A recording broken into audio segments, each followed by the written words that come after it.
I'm only to cover on keynote speakers only. I'm not going to check on the breakaway rooms or sessions. I only reach on keynote speakers only.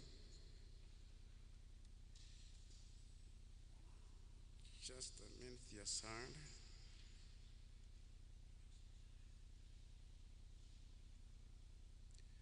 Okay, we check with remarks from Prof. Okeo and Dr. Chergate.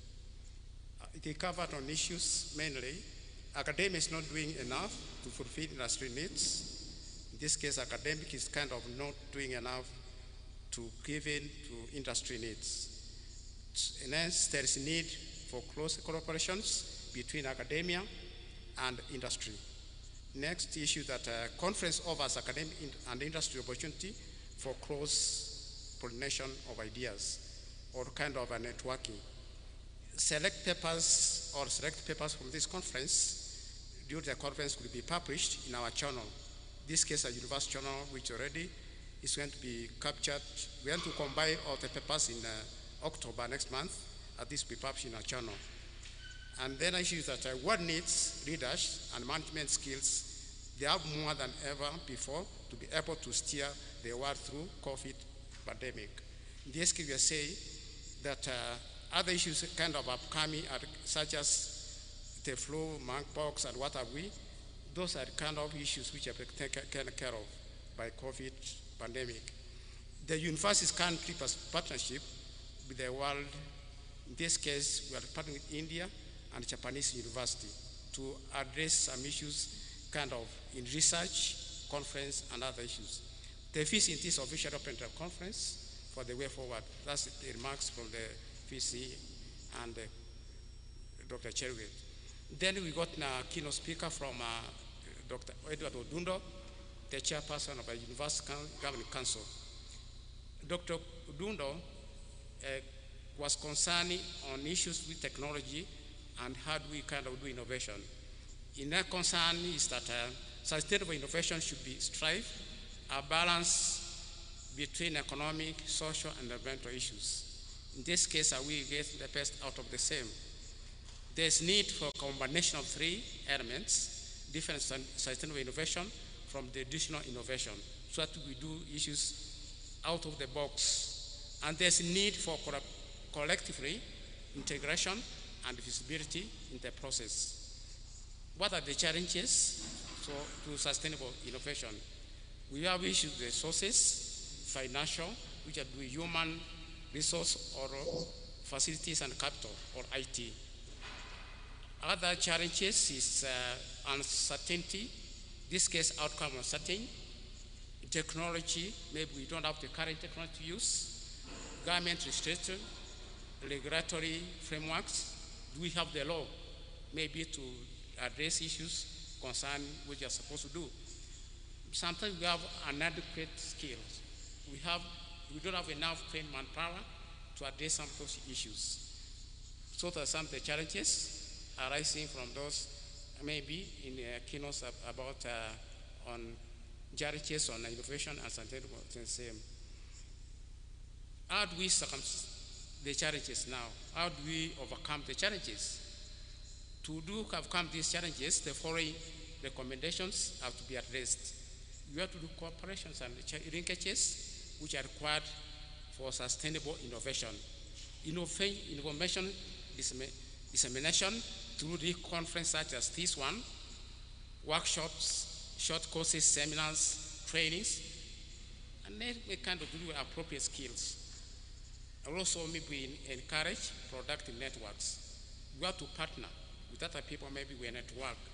Through networks, we can at least add some more skills. Okay. Yes. Yes. You know, we started without praying. Okay. Because the program says national anthem. And then you think nothing we need to cover. It's okay. Just announce. It's okay. Sorry for the brief interruption. Sorry, Dr. Machoka, and sorry, delegates, participants, and people logged in from the diaspora. we skipped some items in the program which are very, very important protocol-wise. So I will ask a volunteer to start us off with an opening prayer. Sorry, before the opening prayer, we need to do the national anthem and the East African anthem. So could we please prepare for that? Let us please prepare for that. That skipped our minds. Sorry about that.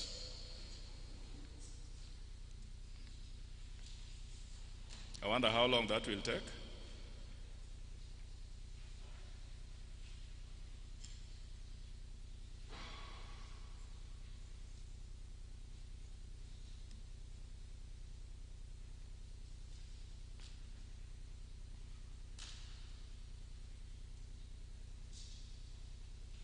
It's on?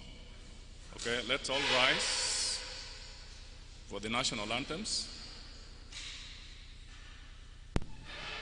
O God of all creation, bless this land and nation.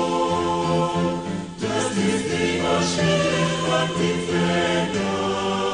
May we dwell in unity, peace and liberty. Plenty be found within our borders.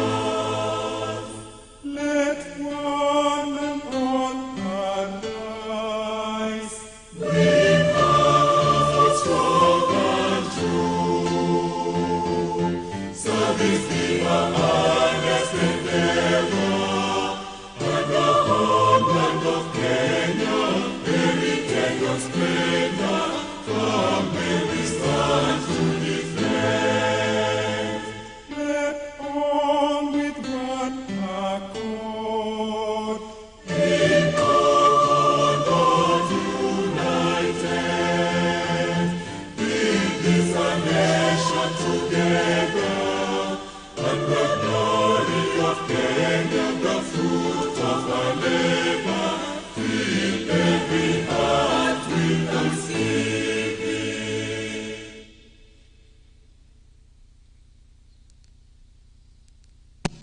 Mungu twaomba uilinde Jumuiya Afrika Mashariki, tuwezeshe kuishi kwa amani, tutimize na malengo yetu. Jumuiya yetu sote tuilinde, tuajibike, tuimarike. Umoja wetu ni nguzo yetu, idumu jumuiya yetu.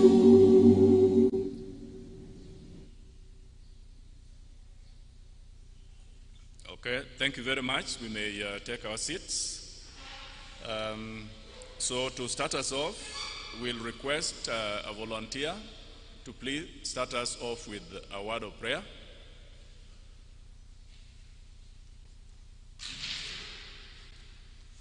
You can come. Shall we pray? Our Father in heaven, we want to thank you again this morning as we begin our program for today. We want to pray, Father, that you may bless each one of us and that you may be with all the speakers who are going to address this occasion. We want to thank you for Management University and for this 9th International Conference. May you be with us until the end, for we pray in Jesus' name.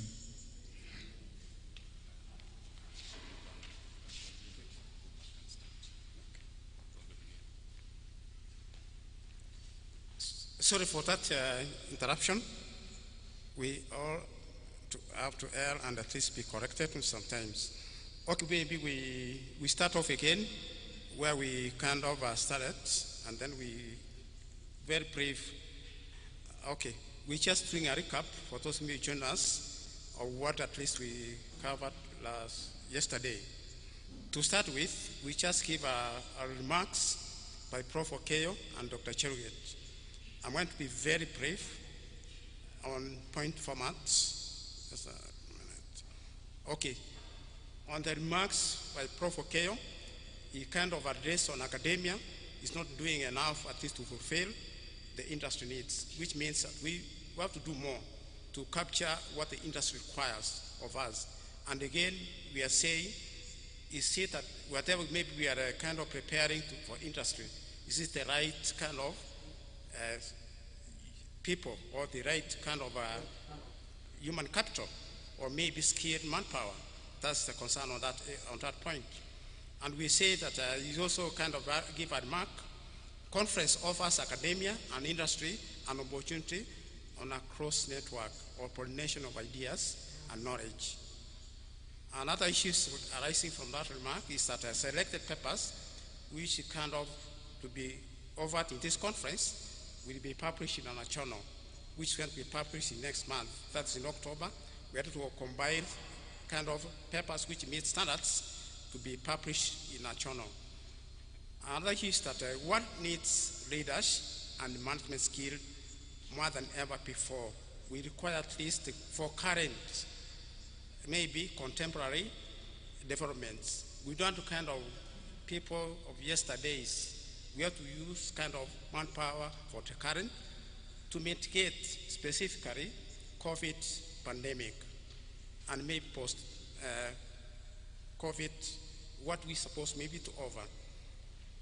Last issue which came from the remark as a summary, the university is currently in partnership with the universities. They are not going to work in isolation. At least we have to work in conjunction with other institutions. How we kind of develop or maybe how we over our business or maybe our ideas or our trainings. In that concept, we are kind of partnering with India. That's why we have Prof here around, Prof Choti from India. And we have our partners who are assisting us specifically for this conference and offering a very important kind of support from Japan. In this case, on that note, we give our credit to Prof Zen, who is working tirelessly to make that we are on Zoom. And again, we also give thanks to Prof Miller, who is initiating and offering a lot of support and knowledge. Lastly, the VC officially opened the conference. That's what the remarks from the VC and Dr. Chelgate. Then we got on board a keynote speak address by Dr. Edward Odundo, who is the chairperson or the chairman of University Government Council. Dr. Odundo addressed issues to the sustainable technology innovation. That was a concern on that area. In essence, in points, we are saying, how do we kind of strike a balance around economic, social, and some environmental issues? How do we strike a balance between those extremes? And again, you have to kind of give a concern, how do we combine three elements of different sustainable innovation from the additional innovation? Are we doing the right things, kind of, as we innovate? There's need for collectivity, integration, and visibility. Are we zen, or maybe are we integrating with other people? And we do things collectively, as opposed where we're doing things in individual ways. And then we have some kind of challenges, which is arising from those kind of, and when we apply those technologies, what are the challenges for sustainable innovation? One of the challenges is resources, which I do is that we have funds, human capital or human power, or we have facilities and technology to support that innovation. We have to have some uncertain issues. Uncertainties, things like maybe what are outcomes of uncertain, which are like a pandemic when they came up, that was uncertain. We didn't plan for it. It kind of emerged. Technology, why change rapidly? Things change very fast. We are not kind of very static. We are a very dynamic world. Things have to change, and we have to change with that issue. Government legislations, what are the government framework or legal issues put in place? What are the policy implications? Do we have a law governing the things that do as we innovate? So you can come very good ideas, innovate very good issues, but we have to follow the policy in that element. We have to concern the same, so that at least we address issues to do it, maybe what the government requires of us. Another challenge is adequate skill on manpower. So at least we don't have at least skilled manpower to address some of the challenges we are maybe experiencing. I think that's the issues we as emerging as we innovate what issues we have to encounter. Now, how do we mitigate these challenges? How to circumvent the challenges? To do the following issues are to come out some, he gave some recommendations. We have to cooperate and give some linkages. We link with other people. We have to network. We have maybe disseminated information through conference, like the one where we hear workshops, maybe short courses and trainings to offer appropriate skills and knowledge. Organize forums for delegates to interact and share ideas, like the conference we're in now. That's kind of we are going to kind of give people, bring people on board, and this will share issues. Encourage productive networks. In essence, we are saying, if you don't network, you cannot go anywhere. Maybe you check with people who can assist you or can assist us, maybe through partnerships or maybe collaborations. So in essence, we are saying, we have to encourage productive networks, which are not to take us anywhere. And we're not saying we don't do network locally. We do networks even outside the world or outwest the country. That's why we have people on board, maybe from the USA, Japanese, guys who are going to assist us, India, UK, and so forth. So we say we have to encourage productive networks. Okay, those are the issues which arose from the presentation for Dr. Odio Odundo. Now check the next speaker, who kind of was Prof. Mira. Prof. Mira is one of the partners from Japan. In essence, he gave a keynote speech on leadership and management challenges facing the world today. So that on that note, he addressed some key issues. In this case, importance to understand the world history. He checked on globalization, which has made the world as a global village. There's a need, maybe existing energy in the international systems. And then he gave us kind of the existing energy, which can be changes to change the things that have to be done, and that kind of maybe changing the governments, maybe the current day, like to give maybe an example, we have to change maybe the leadership of the country, like in Kenya. The other day, inauguration of the new president, that's the case we say that kind of we have to be current and have to change the way we do things. And some of the changes he came about on post-era or post-COVID, maybe there's power, vacuum, energy problems, economic crisis, maybe in other areas, and so forth, or debt crisis, which I don't want to mention all of those stuff. The recommendation from Prof. Miller's presentation, there's a need to maintain a clean and healthy global environment, population pressure combined with the resource demands, take personal responsibility, so we don't have to give some scapegoats, and then perspective leadership. That was a presentation by Prof. Miller. Then the next keynote speaker was Dr. Edward Manyibe from USA. He captured on higher education management and leadership on a post-COVID era. In essence, he gave some issues to do, connection to those who understand and how to do the things. Higher education landscape has been maybe disrupted in a big way. Challenges providing opportunities to innovate, and then understanding the changes landscape of higher education. How do we prioritize safety of the university community, universal learning design, and robust and resilient online systems? So we kind of came to those ideas. If you improve on those areas, then we can meet the best out of maybe the things, there will be things in higher learning educations, especially on a post-COVID arena. There was also a presentation by Dr. Gratis Musufa, who is also a University Governing Council member. She covered on economic development, trade, and national resources. On that element, she discussed issues with international trade, how do we relate with the current scenarios. In essence, she was connecting Prof. Miller's presentation. And she discussed issues on trade policy reforms, development of relationships, policymakers must prioritize policy issues which are to come up with capacity and trading towards maybe issues to do with how to liberalize the economy and maybe some trade modules. And then she discussed issues to do cross-border trading, where she kind of mentioned four kind of modes of trade, maybe cross-border, and then you create a presence in a country, or maybe you transfer service to another country, or maybe you transfer maybe a human presence, or maybe you establish a business in another country. Those are issues maybe she covered. And then she mentioned something briefly on agriculture, and which is kind of the most protective sector, which is kind of an industry. That was the major issues which were discussed by the keynote speakers. I don't want to go to breakaway sessions, which kind of were discussed by various breakout sessions.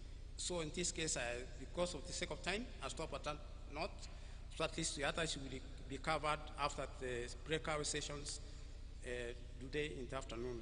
Thank you for listening.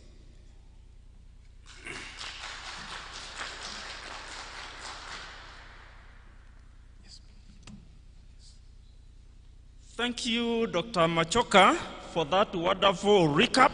I think you all remember yesterday was a day fully packed with activities. I cannot put it any better, so thanks for that. The next speaker is our DVC, who will come and give us an introductory speech and then invite the VC. And please, for speakers, you are reminded to be close to the microphone so that the recording can be smooth. Thank you. Welcome, Daktari. Thank you very much. Thank you very much, Professor Gitai, for welcoming me to make my few remarks as I welcome our Vice Chancellor, Professor Okeyo. Indeed, yesterday we had a very wonderful conference, of course, which is being held both virtually, and many of us were present here in Kisaju physically. In fact, I want to thank all the participants, both who participated virtually, and also those who found time to come to Kisaju for physical presentations, and also, secondly, also is to thank all the various presenters, because when we were in the evening, we went for the various breakaway sessions. I managed to check through all the 6 rooms, and I could see serious scholarly engagements by the various presenters and various discussions, really, which went on very well, with the main aim of actually contributing to the economy through research. I think, as been mentioned here, is that most of the time, research has always been theoretical, academic in nature, but as MUA, we are taking it to the next level, where we want to actually contribute to the society and the world as a whole through the outputs from our students and our faculty, and also through the research we carry out with our various partners across the world. Today, COVID-19 came to the world about 2 years ago, and as a university, we were also at a crossroad. What should we do to proceed? Because we had students who are at various levels of their academic works. We had various research which were ongoing, and the common mode of study then was physical. So, but with the coming of the COVID-19, various opportunities presented themselves, and we had to think out of the box and came up with some innovative ideas in order to reach our students and ensure that we facilitated our students. So as a university, we did not have any interruptions as a result of COVID-19 because of the innovative nature which we came up as a university and in consultation with our various partners across the world.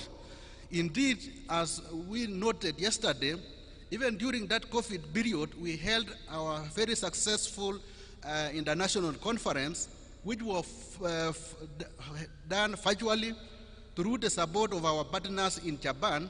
So I must say to Professor Sen, Professor Miller, and all our partners who are based in Japan, thank you very much for supporting MUA all these years, and we have really made a lot of progress as a university, and we continue creating new partners on a yearly basis. Even as of yesterday, we had visitors all over the world from Japan, virtually attending, from US who came physically. Even today, one of our keynote speakers is all the way from India and is here with us today. So we continue as a university to collaborate with all our international stakeholders and partners. So on the opportunities which came as a result of COVID-19, new technological ways were adopted by our university, which has really facilitated our studies and also our research work. Secondly, even globally and even nationally, there is also a review on various policies as far as curricular delivery is concerned, because now everyone is realizing that it may no longer be the face-to-face approach, but they may have to introduce the blended mode of study. On the issue of international economics, which was one of the discussion points yesterday, as a country, as Kenya, we are part of the global, we are a partner in the global market, and it is a reality that international economics affect us as a country. For example, when we are at a state whereby, for example, the cost of fuel in Kenya has all of a sudden reached a very high price at the moment, which is almost getting out of reach. And the reason you ask yourself, why is the price of oil in Kenya very high? We do not produce oil, but we get oil from international suppliers. So the basic reason is we are a player in the global arena, and what is happening globally also affects us. So as a country, the forces of demand and supply will come into play, and that is why when you in the recent changes, the government removed subsidies in some of these particular products. So what it basically means, the government is giving opportunity to the various forces of demand and supply to regulate the price. So some of what is happening extends keynote speakers, including Professor Miller, including Dr. Musuva. So that is why I felt I just need to touch on this issue about international economics. Sometimes you may ask yourself, why do countries trade? Why should countries trade? The countries basically trade to capitalize on their various comparative advantages. For example, as in Kenya, we are agricultural in nature. So we will be having comparative advantage by producing agricultural products and selling to some other nations or other countries which may not have the comparative advantage in producing agricultural products because their weather may be advanced. But from those other countries, you may find that they could be having comparative advantage, let's say, in production of oil, for example. So that is why countries trade, and we cannot run away from that. I think, as I mentioned earlier on, is on international collaboration, and as a university, this international collaboration has really taken us ahead all over, through the various engagements we have been having over the years as a university. And we look forward to firming up these particular international collaborations, whether in research or in students' exchange programs and all the various other developmental initiatives. So as a university, we also pride ourselves with our various international students whom we have. I think with technology, our students are no longer restricted to be within Nairobi or to be within Kenya, but our students are able to access their learning materials and be able to participate in their academic works wherever they are all over the world. So the saying that we are becoming a global village is actually a reality. Without much ado, I take this particular opportunity to welcome our Vice Chancellor to give us his opening remarks as we continue with our second day of the conference. Thank you very much. Welcome, Buena Vice Chancellor.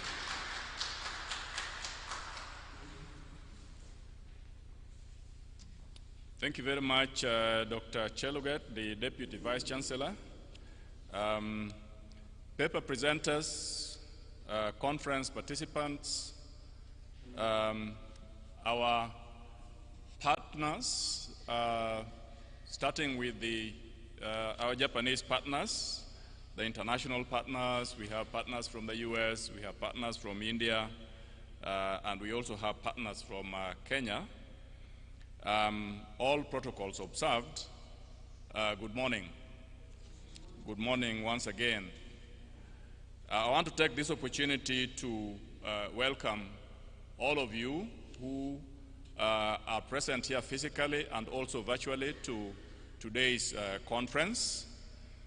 As is displayed, the theme of the conference is redefining organizational leadership and management in the post-COVID era. Although we are calling it post-COVID era, COVID is still a reality within us, within our country indeed, and also outside. Chatting from our colleagues in the diaspora and internationally, there are countries where you still have to wear a mask when you are in public places. Fortunately for us, hardly anybody here present physically is wearing a mask. And but in other countries, they are not that fortunate. And by the way, we should not take it lightly because we have infections visiting us. When you listen to the news in the evenings, they always report number of infections. So we still need to take care of ourselves. Now, talking about COVID-19 infections, we are aware of the disruptions that COVID-19 has visited on us in the past 2 years, since 2020 in March when it struck, following 2021. And this year, we know and we can take good stock, and there are statistics available of the number of people who have unfortunately lost their lives, and of course their wives and husbands and children. And equally, there are people who have been affected so severely. And I think somebody was saying here yesterday that, and it is true, that when you are hit by COVID, there are certain faculties in your system which you don't recover 100%. I know people who are struggling to remember simple things that they used to take for granted just because they went through the COVID situation. So apart from our health, COVID also affects the way we live. It affects us economically, it affects the businesses, it affects all sorts of, the order of life. And because of that, it has become a negative factor in people's way of life.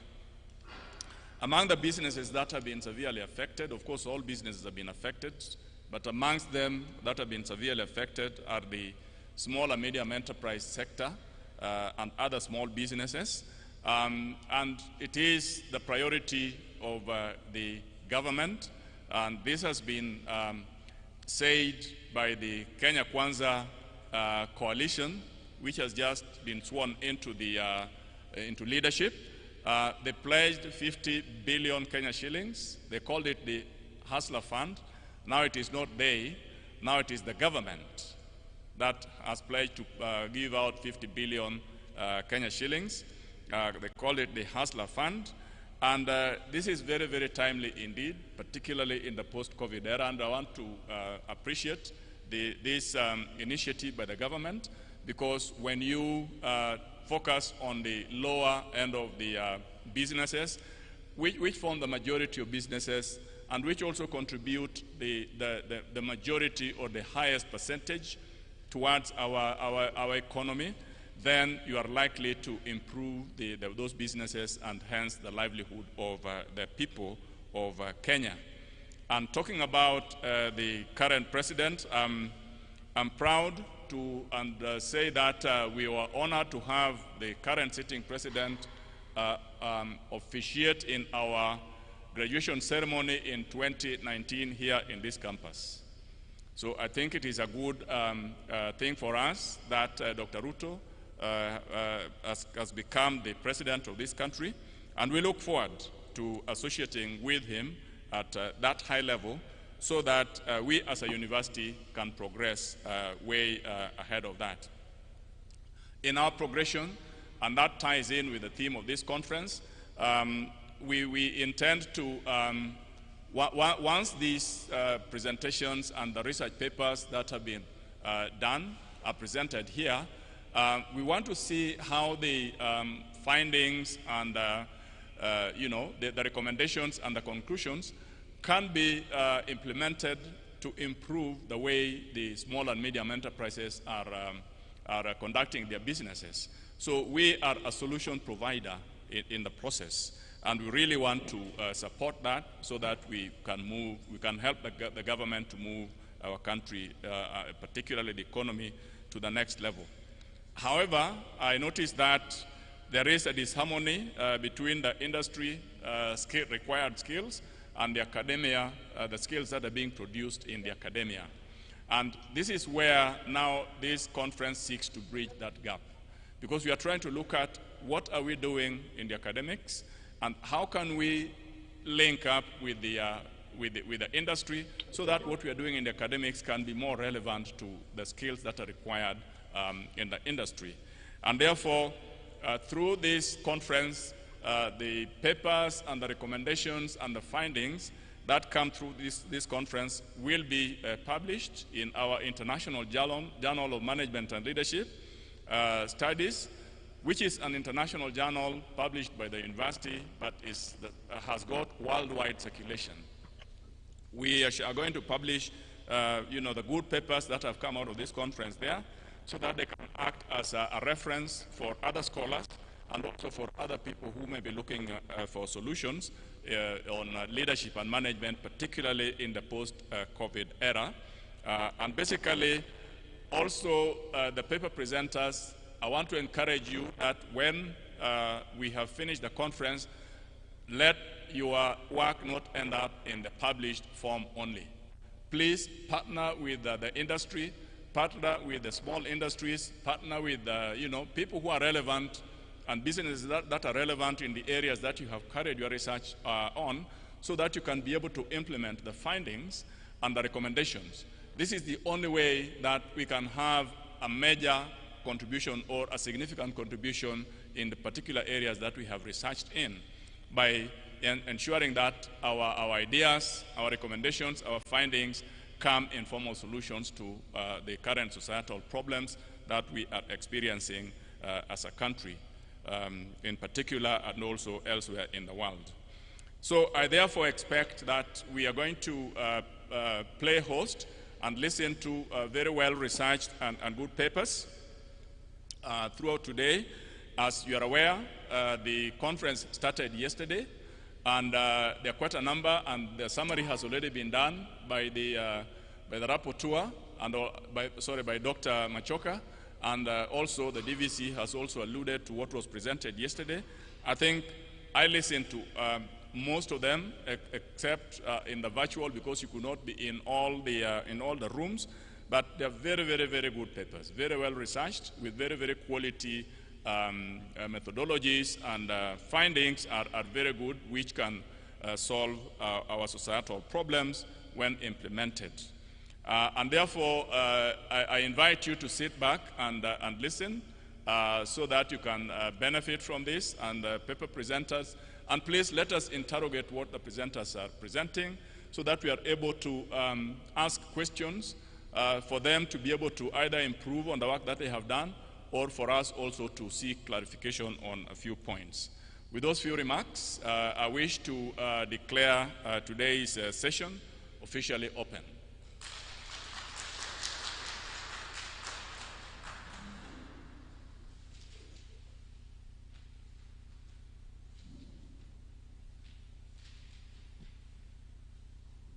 Thank you, our DVC and our VC, for those wonderful remarks just before the day progresses. I think from the DVC, we have been reminded that we are part of the global world, and whatever comes out of this conference should be of great importance to the entire world. Therefore, as we deliberate, let us focus on the globe. From our VC, we have been told we are part of the country, we are part of the citizens of this country.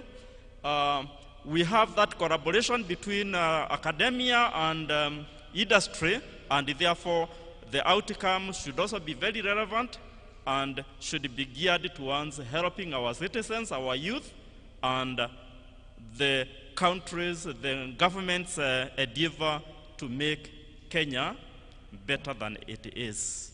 And with that, I think we are really geared towards having the day fruitful and coming up with the fruitful deliberations of the day.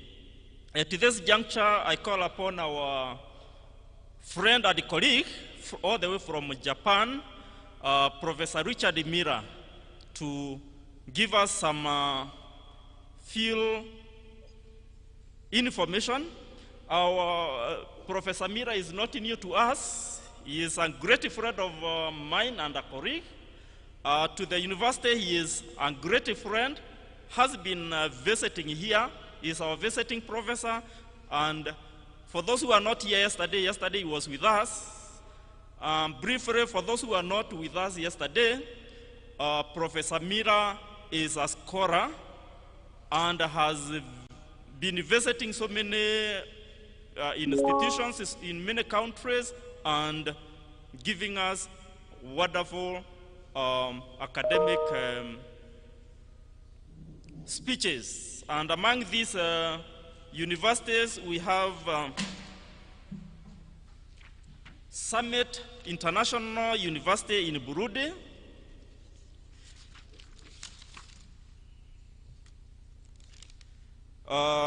we have Kansai University in Japan. He has been a lecturer at Detsan University, at Ritsumeikan University, among others. And on top of that, he is our international student, and he has contributed a lot towards the development of the Management University of Africa.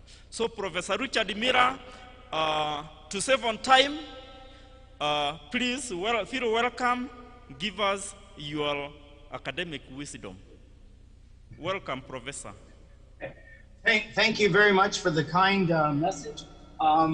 Yes, just as some background, yesterday this was to be a breakout session, and it is something that I had suggested I get into a breakout session with again.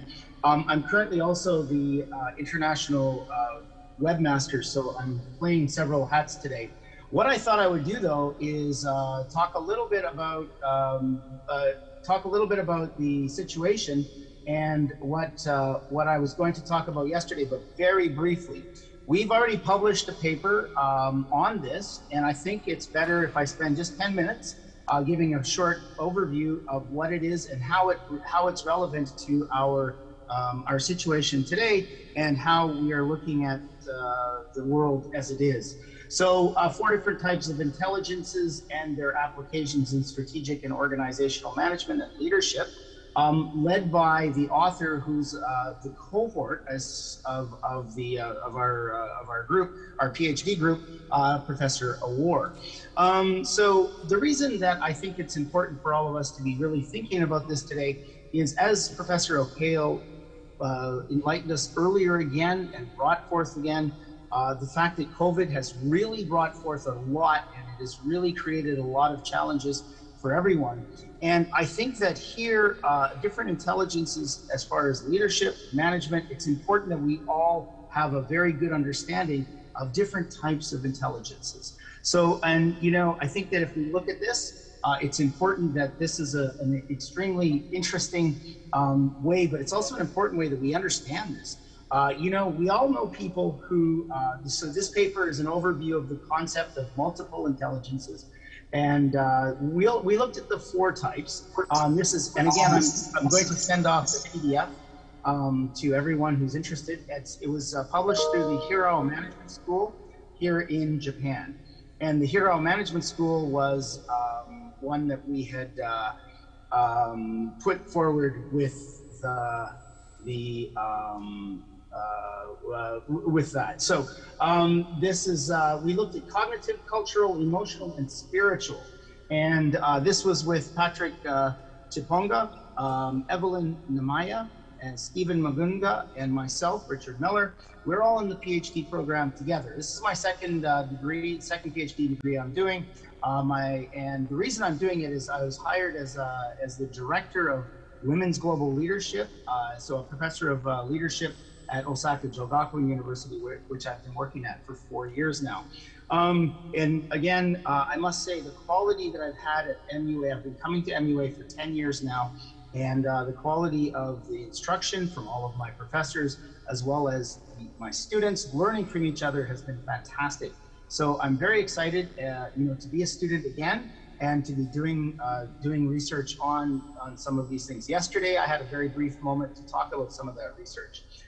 So this was the article that we had published in the Hirao Management School, which is Konan University, a major university here in the Western Japan area.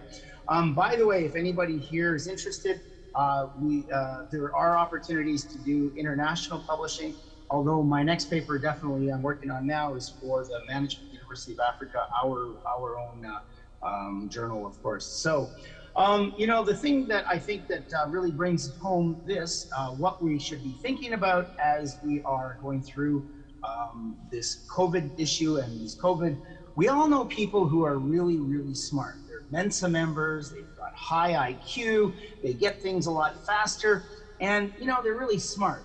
But do you ever notice that often they're not the leaders? They're also not the most wealthy around either. They have issues with being people. They have a hard time to get through and to really learn things that make it so that they're empathetic, they're able to deal with people, and they're able to do things. Because the top top 90, the top percentile of people, often they don't make the best leaders because they miss out on some of the other intelligences. And we've all known these types of situations.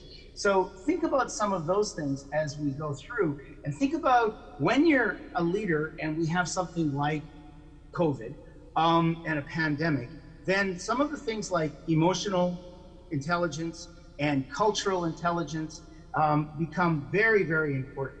The first one we'll talk a little bit about is cognitive intelligence, because the ability to adapt well to the environment, is something that we call intelligence, and it becomes very important. So cognition refers to the intentional and personal motivation of behavior. For example, proactive direction, energizing, and persistence of behavior. So I talked a little bit about this yesterday, drive and persistence, being able to do things.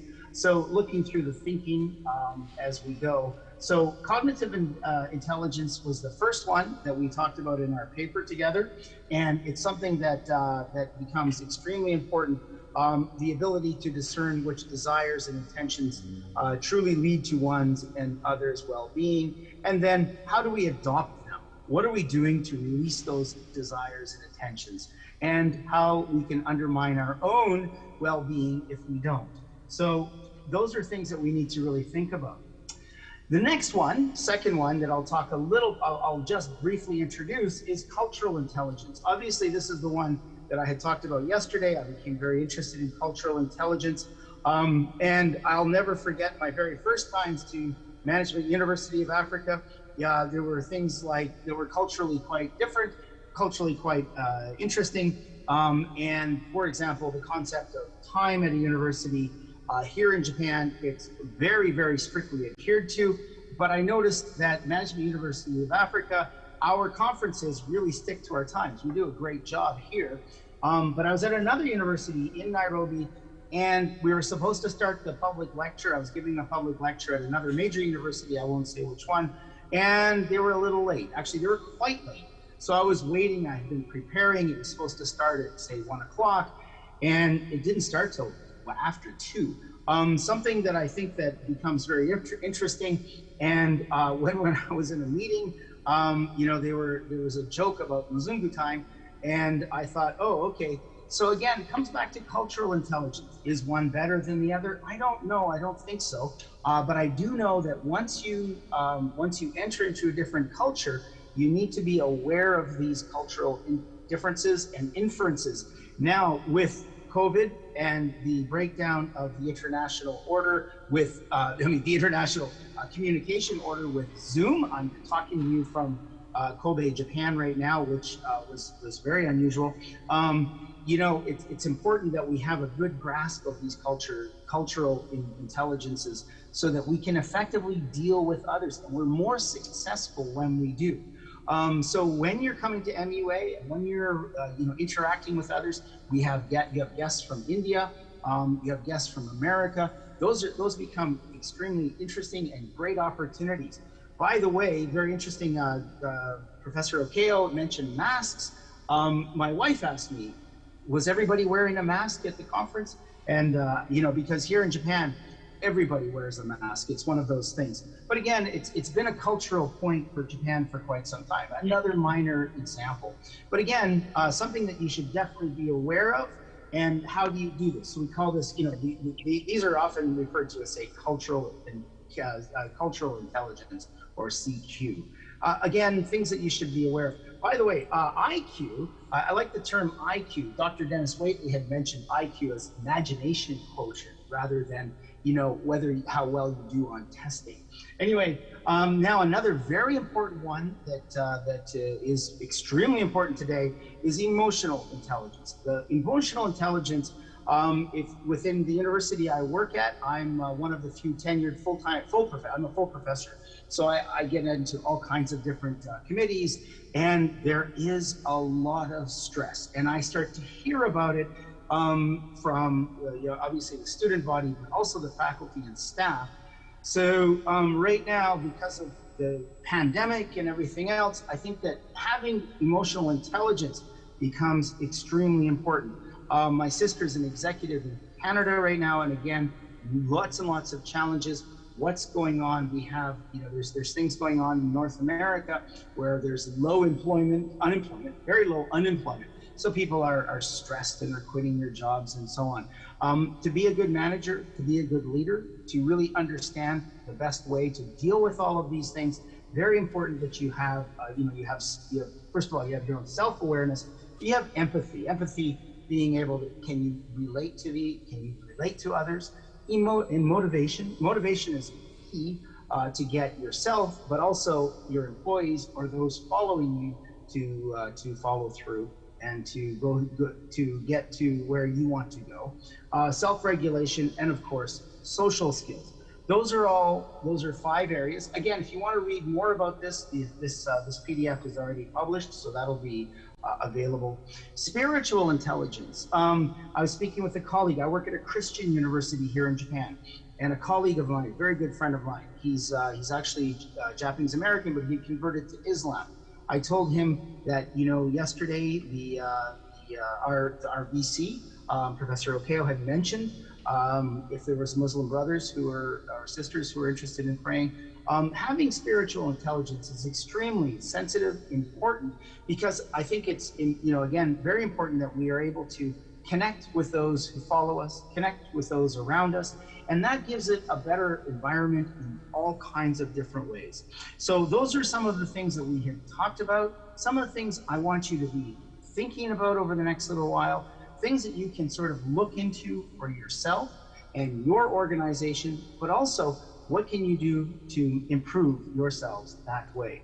Because all of these things are very important to a better work environment, but a better life environment for everyone.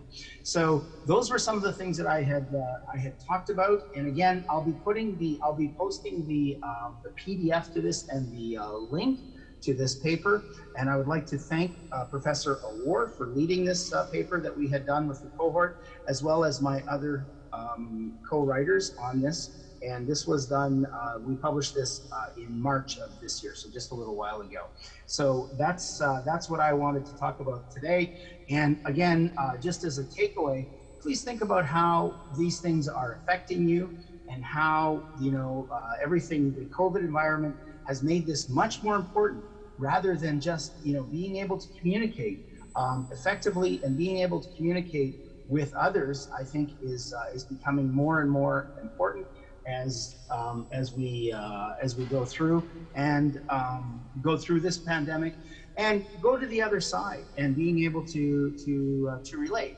So thank you very much for the time. And again, I appreciate everyone taking this time to listen to this, which was to be a breakout session, but I certainly do appreciate it. Okay, thank you. I think Professor needs another hearty clap. Kaidri. Thank you, Professor, for that wonderful speech, that wonderful communication on the relationship between 4 types of intelligence. That is cognition, cultural, emotional, and spiritual, and the way managers can use them to effectively organize and manage their businesses. That's great. And at this point, we want to go to another academician still, and great friend of the university, all the way from India.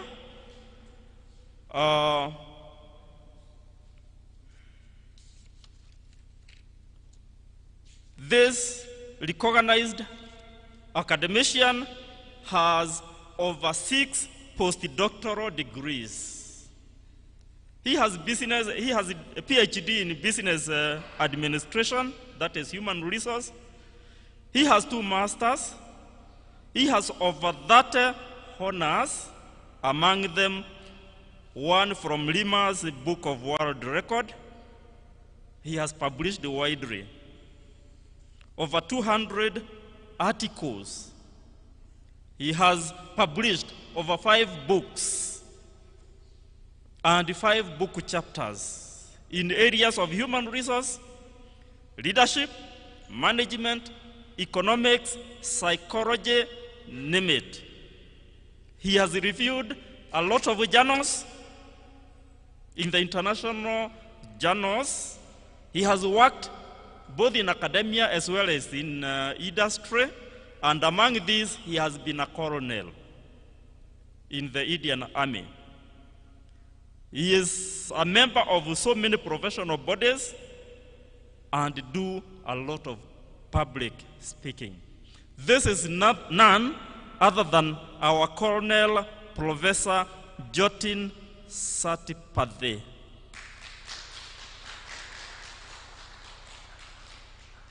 Please feel welcome and give us your wonderful talk.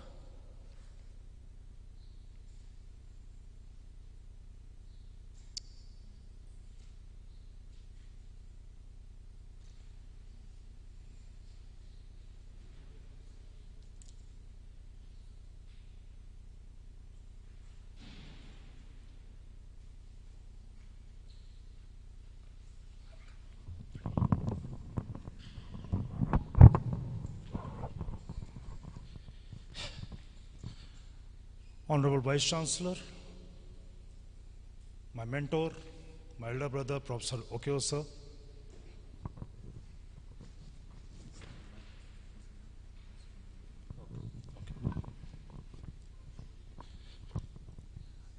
Honorable Vice Chancellor, my mentor, my elder brother, Professor Okeo sir, Honorable Deputy Vice Chancellor, distinguished academicians from this brilliant part of Mother Planet, ladies and gentlemen, and all those who are connected physically and remotely with this conference, with this university. Let's not bother about the PowerPoint presentations. I'll speak verbatim what I do usually, because one doesn't love to be a slave of the slides, SOS. All right. The topic that was assigned to me by the management, the leadership of MUA, was how can the universities contribute to the cycle of innovation. Very rightly pointed out this morning that we academicians are very shy to approach the industries. The industries are egoistic enough not to care for the academic world. They say that we are poles apart.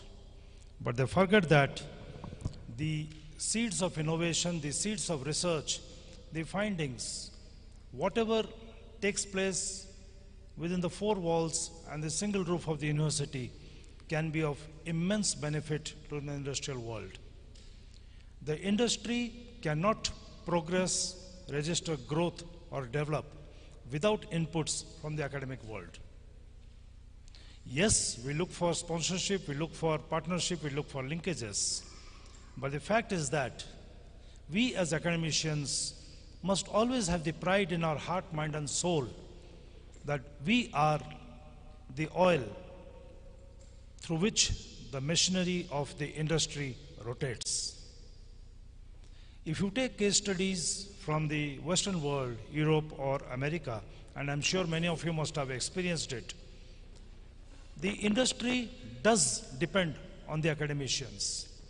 Recent COVID has shown that even for the vaccines, they had to depend on the academic researchers, the scientists, the technologists from the universities, from the academic bodies. This is one. Number two, as academicians, we should never ever hesitate to approach with projects, grant proposals, research proposals, memorandum of agreements and understanding with the industries.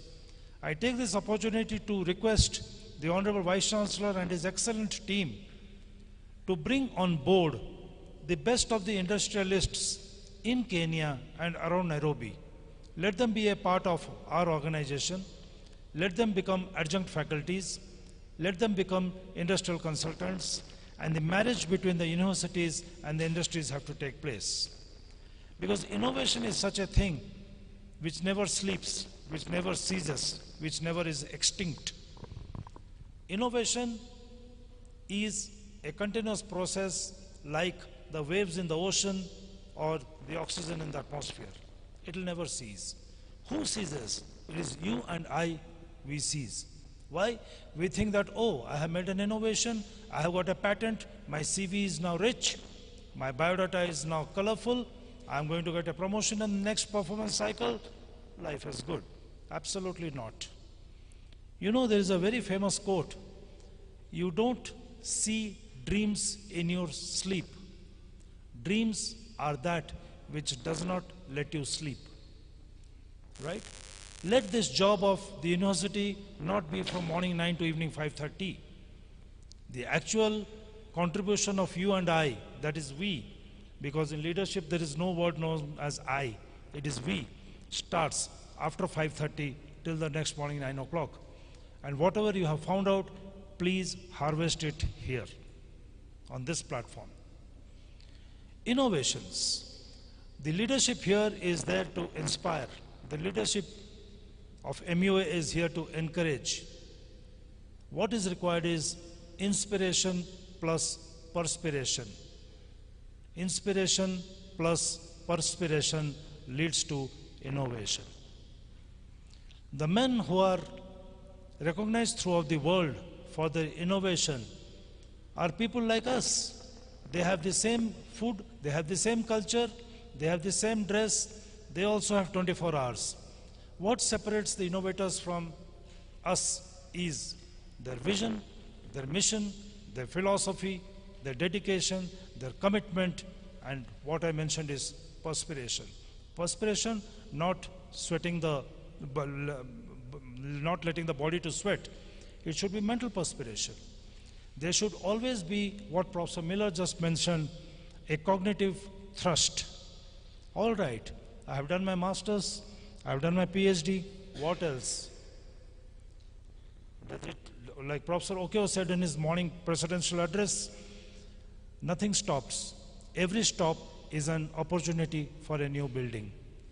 Every end is the start point of a new quest. So optimization, in simple words, quest for the best is the hallmark of an innovator. Students, you have a long way to go right from now. You are the future of the nation. If you wish Kenya to be a distinct city, a remarkable city in Nairobi, if you want Kenya to be an innovative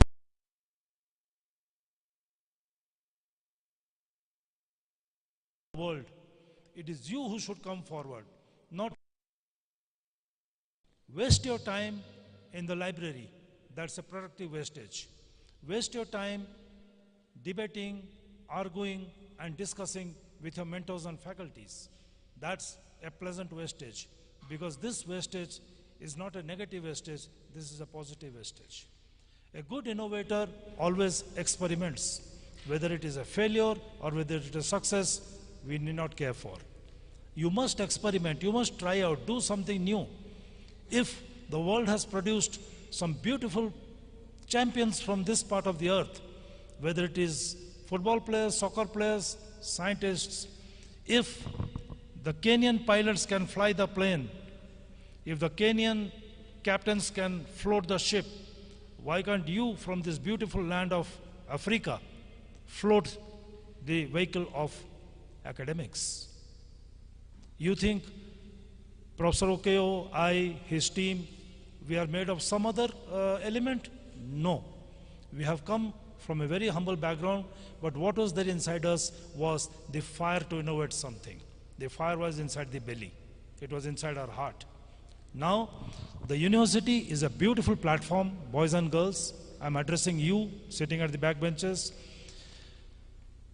Please come forward.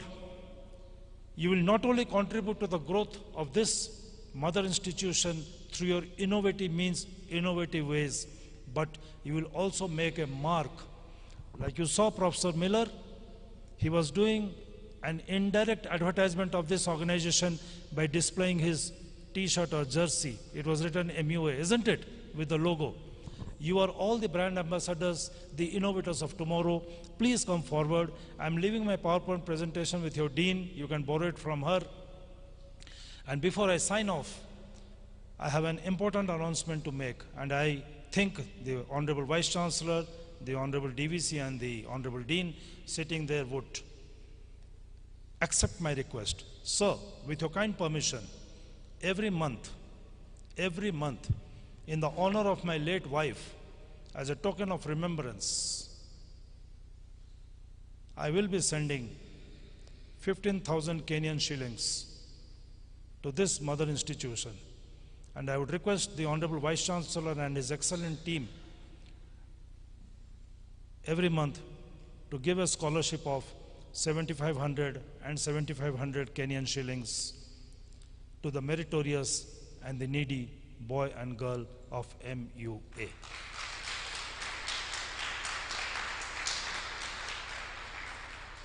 Every month, around the 30th or the 1st of each month, when I get my pension, I will immediately transfer. I'll pass an instruction to my bank to transfer 15,000 Kenyan shillings in your national currency to the accounts of the finance officer, whoever he is. And may I please request you, in the honor of my late wife, her name was Praveena, to please distribute 7,500 and 7,500 KS, Kenyan shillings, to the needy boy and girl. This is a lifelong commitment as long as I'm alive. Thank you very much.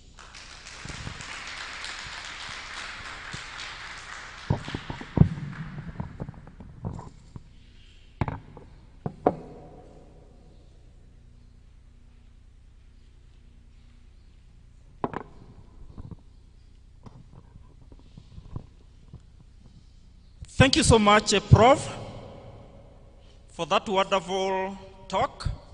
I think at this point we shall have a question and answer session, mainly on the speakers who have been on the floor. And I think we shall not have a lot of questions, just a few, about 3 or 4. And the floor is yours. Those who have questions, very burning questions, we ask our speakers who have been on the floor.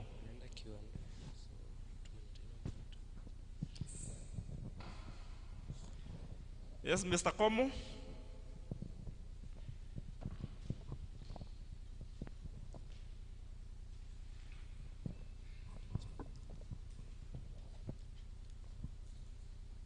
So my question goes to Professor Miller. I hope he's listening and he can hear me. And the question is on the issue of the intelligences. I would want to ask you, Professor, how distinct are the different intelligences? For example, when we think about the emotional intelligence, we see that the aspect of the social intelligence is captured, and there's also that interrelationship with the cultural intelligence. Do we have tools that clearly distinguish between the intelligences? Thank you.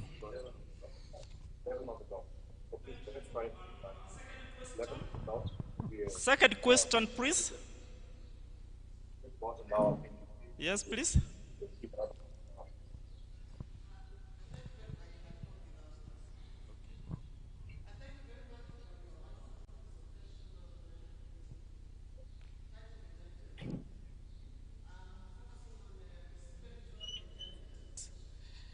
How can, it's a very delicate issue. How can it be handled in an organization without creating cynicism among the people you are interacting with?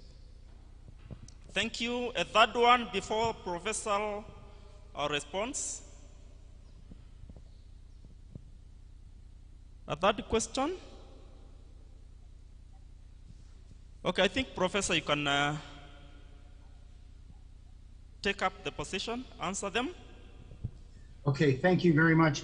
I'm sorry, I didn't hear the second one. I could only hear the very last part of it, about something about the cynicism within an organization. But let me just begin with Mr.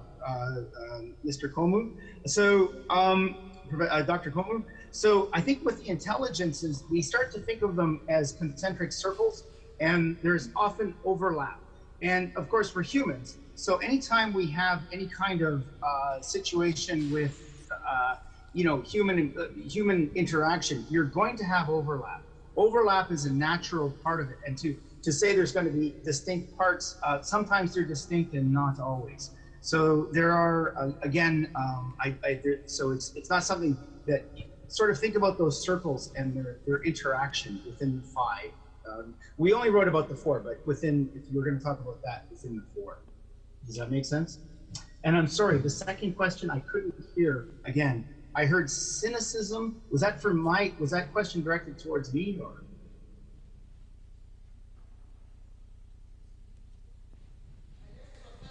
I'm sorry, I couldn't quite catch that one.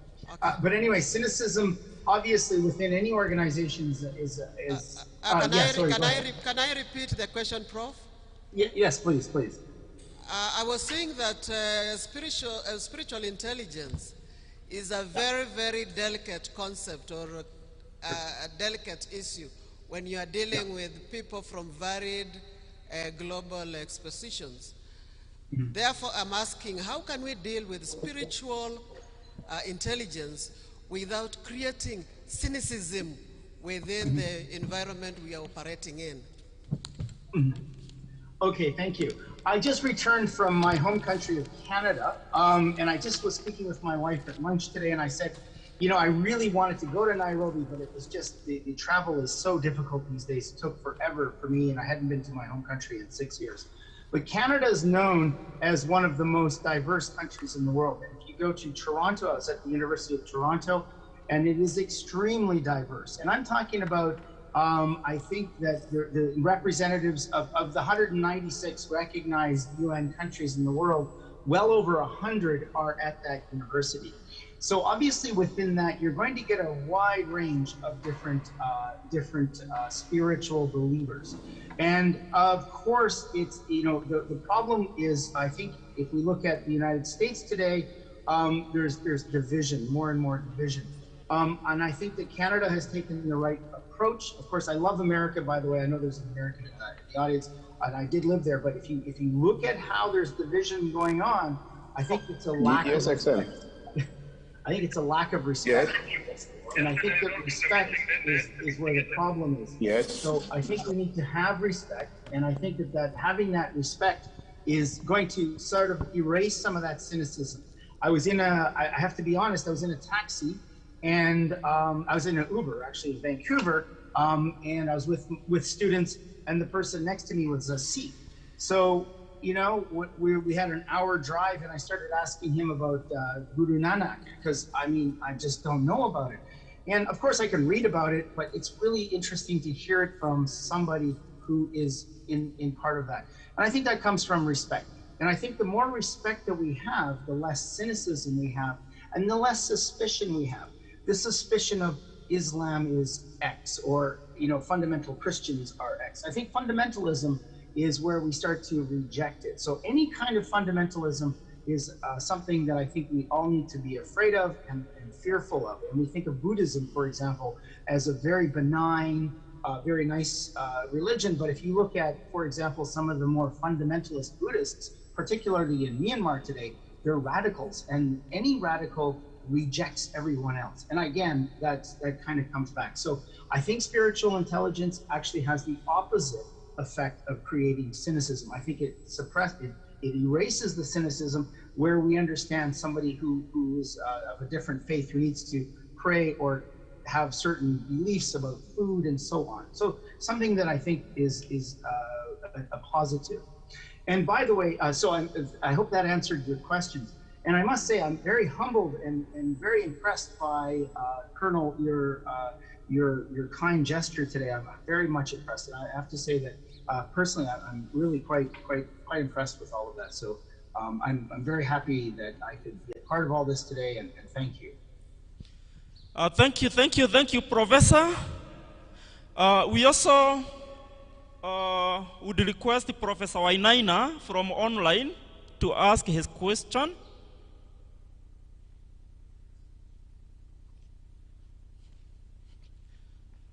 Professor Wainaina, kindly ask your question.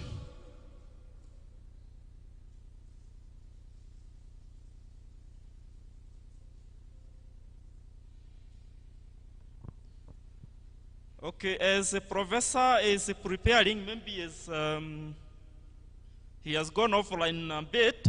Let's have Vincent still online asking his question. Vincent.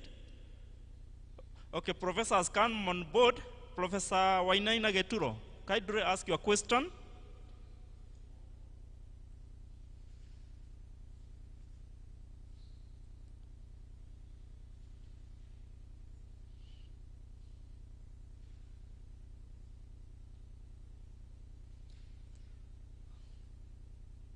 If you have muted, kindly unmute.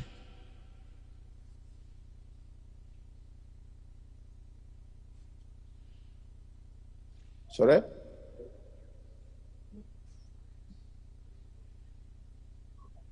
Go ahead, I think we can hear you.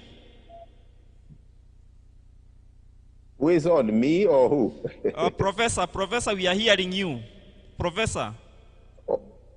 Wainaina or who?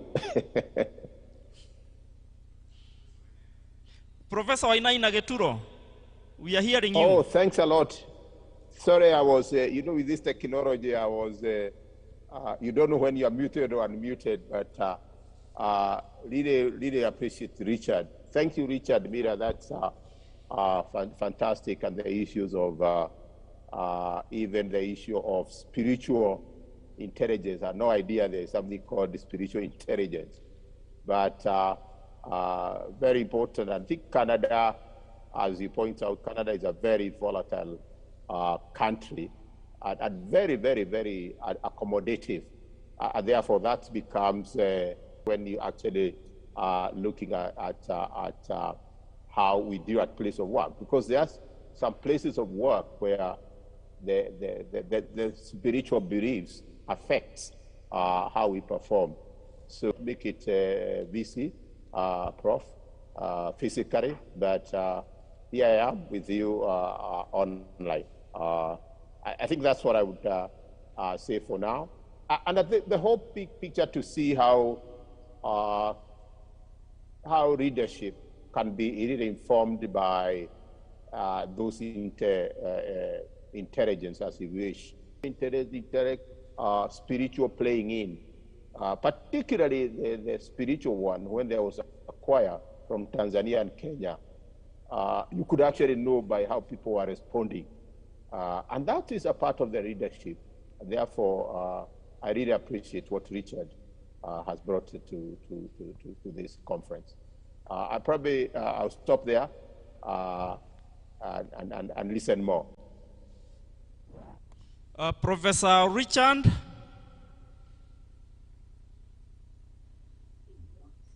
Hi, thank you very much for those kind comments, Professor Wainaina. Yeah, I agree. And by the way, Zane Ritchie, who's also one of the, he's unfortunately, he's in a meeting right now, but he's here in Japan with me, and we were all hoping to go. He's from New Zealand.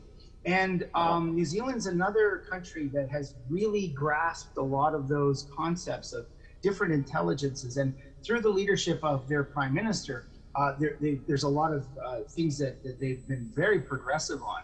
But you know, and I'm really hopeful, and I was very happy, very proud to be to be watching the Kenyan elections, because you know there was so much worry and fear of what would happen.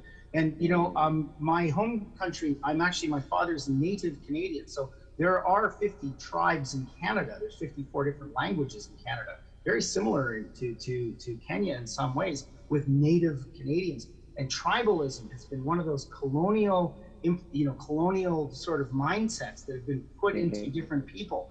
And you know, and I know from my people in Canada, they're very, very poor. There's only 2% of Canadians who are actually card-carrying natives, like myself, a native Indian. And you know, that's something that I learned when I spent a lot of time in Rwanda.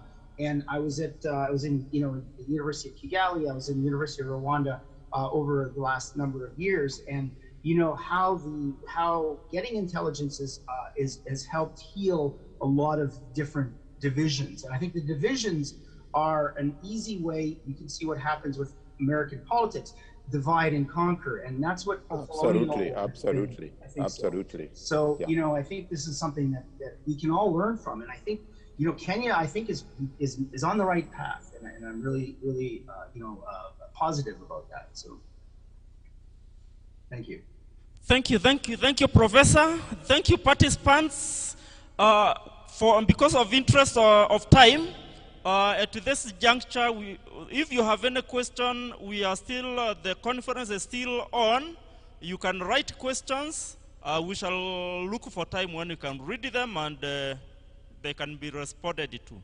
So at this point, we are going to have a healthy break for, I think 20 minutes would be enough, so that we come back and be able to proceed. So, pardon? Yeah, 15 minutes healthy break. After that, we come back and let's be prompt, please.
Our next speaker is Madam Trafena Nambakwe Estabare, who has interacted a lot, especially with the youth, whom are a major stakeholder in today's deliberations. She has also done a lot with the parties who are in dispute, among other issues. And briefly, Travena has interacted with the youth of Changoli Secondary School, Kabeta Technical Institute, Githaiga High School, and Moi Forces Academy, among others. You can see these are youth, high school, and tertiary institutions and students who are really dynamic, and there are people who are actually looking for their potentials. She has also interacted with youth as a registrar in a number of universities, among them Koitalel University, University of Nairobi, and she has also done a lot in the industry, especially with the political parties, where she was, I think, a secretary cum CEO of the political parties dispute tribunal of the judiciary, and was also involved in implementing ISO standards of the Nairobi University, among many other challenging careers. So let's welcome Mrs. Truvena with a hearty clap, please.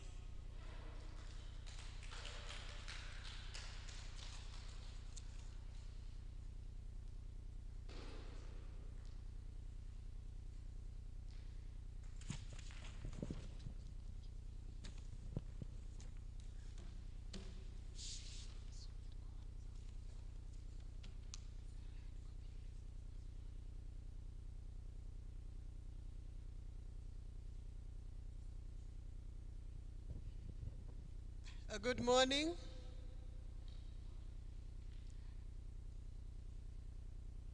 There has been information circulating on social media platform that, to the effect that retirees, also known as senior citizens, I should talk more because there is currently no way to prevent memory loss. The only way is to talk more. So in his wisdom, the Vice Chancellor of MUA empathized and thought it fit to invite me to come and talk so that I don't lose my memory. I'm a retired senior citizen. And I was requested to come and make a presentation on global education and manpower development, which is a sub-theme of the main theme, redefining organizational leadership and management towards post-COVID pandemic.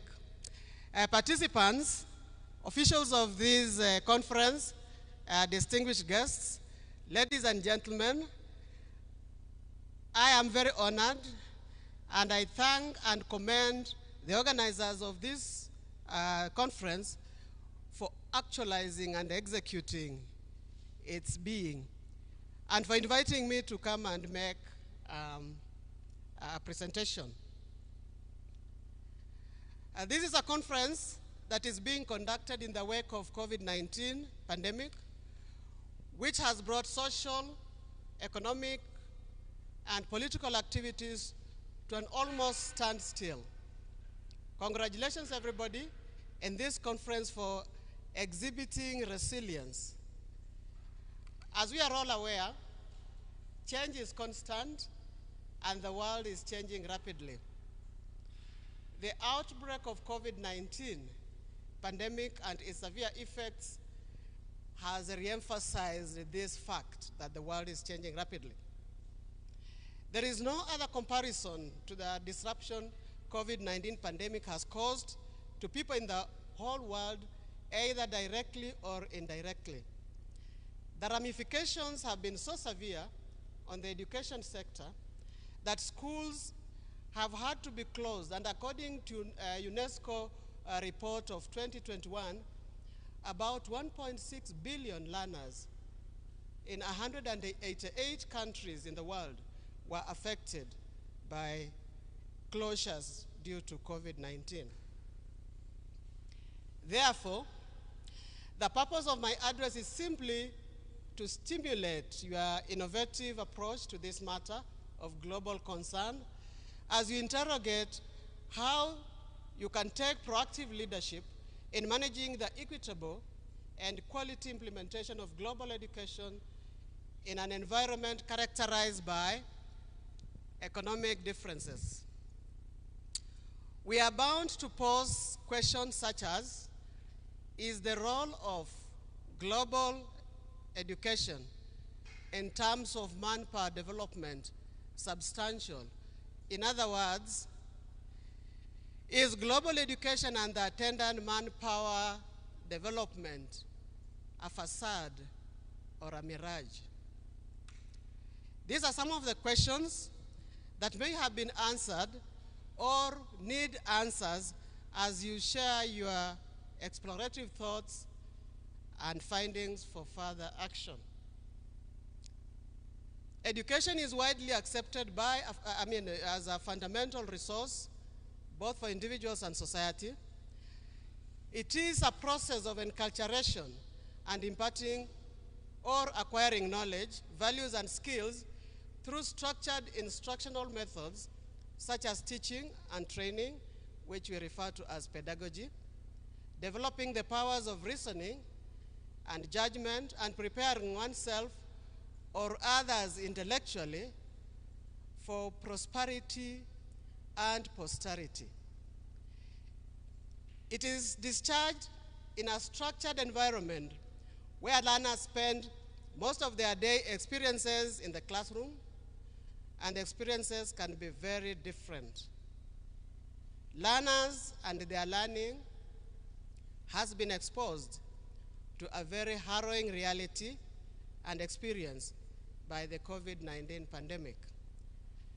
The epidemic dictated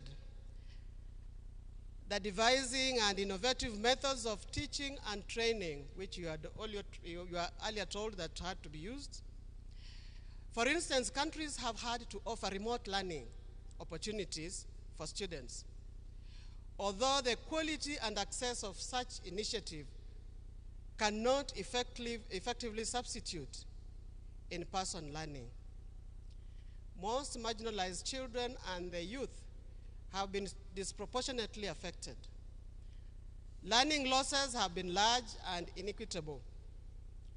A recent learning assessment shows that children in many countries have missed on most or all academic learning they would ordinarily have acquired in school, with the younger and the youth who are marginalized missing out most.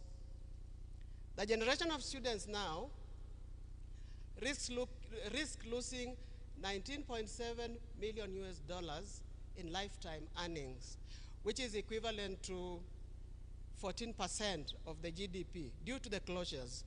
And this has gone high compared to 2020 when the estimation was $11.6 trillion. In low-income countries, the share of children living and learning in poverty were already over 50%. The epidemic caused this to go high as 70%, given the long school closures and the varying quality of remote learning. To mitigate, the World Economic Forum 2018 report indicates that building future-ready education systems requires designing curricula fit for the 21st century, coupled with consistent delivery of basic education for everyone that builds a solid foundation for a lifetime and adapting new abilities. Future-ready systems are those transformative education systems that truly deliver learning and well-being for all children and the youth. The United Nations Sustainable Development Goal number 4 calls for access to inclusive and equitable quality education and lifelong learning opportunities for all by the year 2030. In most countries, basic education is nowadays perceived not only as a right, but also as a duty, requiring governments to ensure access to basic education, whereas citizens are required to attain education to a certain level. Education about the problems of the world and attitudes of individuals towards them must be initiated among children at elementary schools. This takes me back to my childhood. When I qualified from my primary school education, in my globe, I strongly believed that I could use my mother tongue for communication at whatever level I felt comfortable. For me, stepping out of home unaccompanied to join Form 1 away from home was a great feat. That education had made me bold enough to step out of home unaccompanied. But speaking in my mother tongue in response to the question the principal had directed at me made her address me with disdain. What is this girl talking about? I have this notion that I had received an education to communicate in a language I was comfortable in. I was wrong. So different people, different societies, different scholars perceive the term education differently. Allow me to reflect on the history of the concept of global education. Experts believe that global education was hatched in the 1920s, actualized around the time of the World War II. That is a time when they realized that another war would not occur if people understood one another better. And at that time, they started forming societies that were promoting global issues in education. The focus then expanded in 1960s and 70s, where they were now focusing on, this was outside the class environment or the educational environment, but they were focusing on environment, peace, and education development. Further events in the area of development thoughts of global education were significantly determined by the World Study Project, which prevailingly used the world studies as a concept covering all the global topics in education, including conferences like the one we are having here, education and information of lecturers, teachers and workers of non-governmental organizations on global topics, but also methods on how this could be conveyed in schools all over the world. Several initiatives were developed in peace education, multicultural education, development education, future education, and environmental education, or what they refer to as global education. Global education is a process that promotes flexible learning, which empowers students to learn about the world, focusing on cultures such as geographies, histories, people, and cultural events from countries in various parts of the world. It also develops values around a positive sense of self, appreciation of cultural diversity, passion for social justice, human rights, and sustainable futures. It is viewed as a mental development program that seeks to improve global human development based on the understanding of global dynamics through the various sectors of human delivery. It is also perceived as a pedagogical approach that fosters multiple perspectives and destruction of stereotypes, and build on a learner approach to nurture critical awareness, global challenges, and engagement of sustainable lifestyles. It focuses also on global context and universal development of personality. And you'll remember Professor Miller talked about those those intelligence, and this is involved in the personality. It is an approach that aims at the pupils not only accruing the acquired knowledge, but also assuming the mechanisms through which they can manage to use their present knowledge. It's a form of approach to education that prepares students for this rapidly interconnected world. It alludes to a set of ideas about education that transcends national boundaries. It educates pupils to have an active attitude towards the world and towards themselves. To this end, it uses non-traditional methods and instruments based on background and experience. For the purpose of this presentation, ladies and gentlemen, I adopted the definition of global education as articulated by the Curriculum Corporation of Australia in 2008. And this definition took note of the UN definition of 1948, 1992, up to 2014, UNESCO definition of 1974 and 1995, and the Maastricht Declaration. Maastricht is in Netherlands of 2002. The Australian Corporation describes global education as an approach to education which seeks to enable young people to participate in shaping a better shared future for the world through emphasizing the unity and independence of human society, developing a sense of self and appreciation of cultural diversity, affirming social justice and human rights, peace building, and actions for a sustainable future, emphasizing developing relationships with global neighbors, promoting openness and a predisposition to action for change.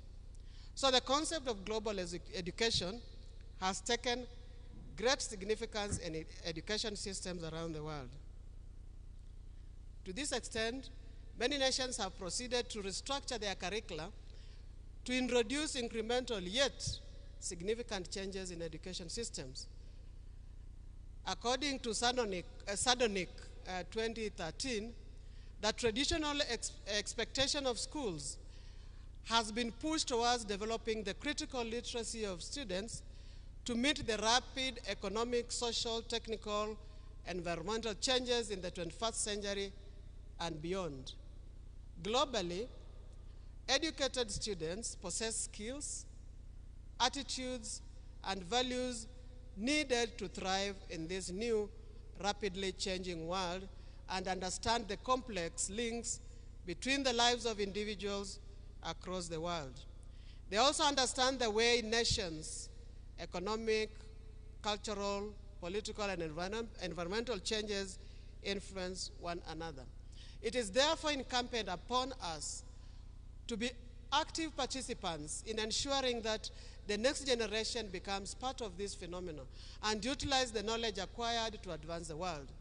According to UNESCO 2017, education for sustainable development cannot be achieved through political regimes or technical solutions, but rather through changing the way we think and act. This brings again to that intelligence.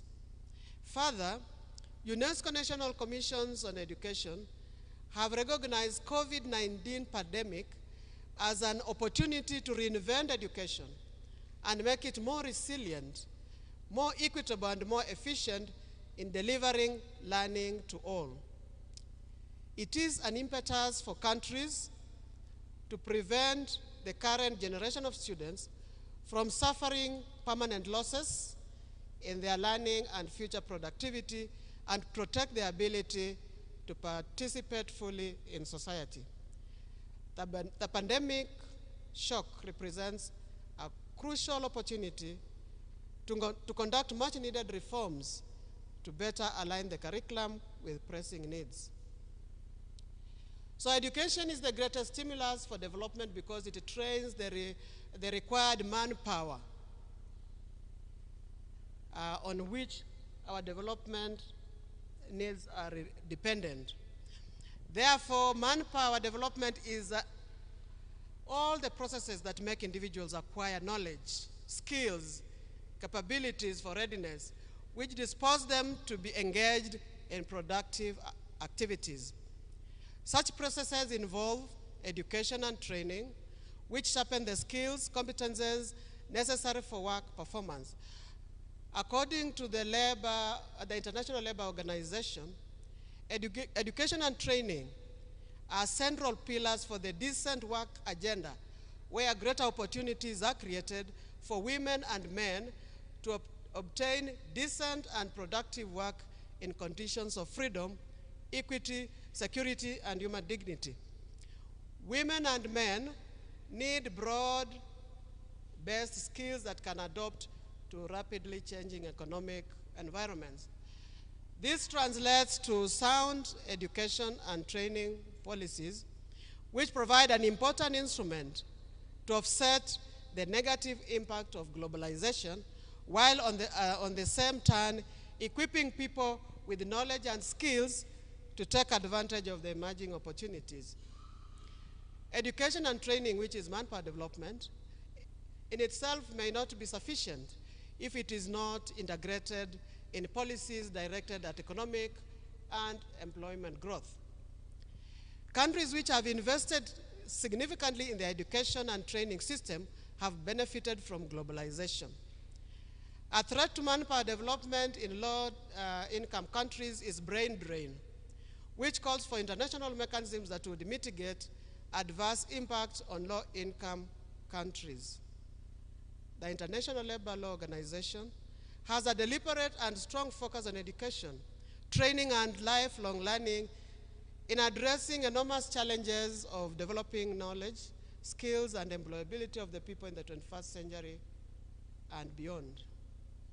It is recognized that education and training strategies are creating the right enabling conditions, such as economic growth, investment, creation of decent jobs, and human resource development will help low-income countries to retain their skilled labor. The International Labour Organization 2005 undertook to develop its website into a digital practice guide to implement recommendations on how human resource recommendation can be received and dealt with. It is believed that a digital guide is more innovative and creative way of supporting the clients of ILO on all international instruments on education and training, brackets, manpower development.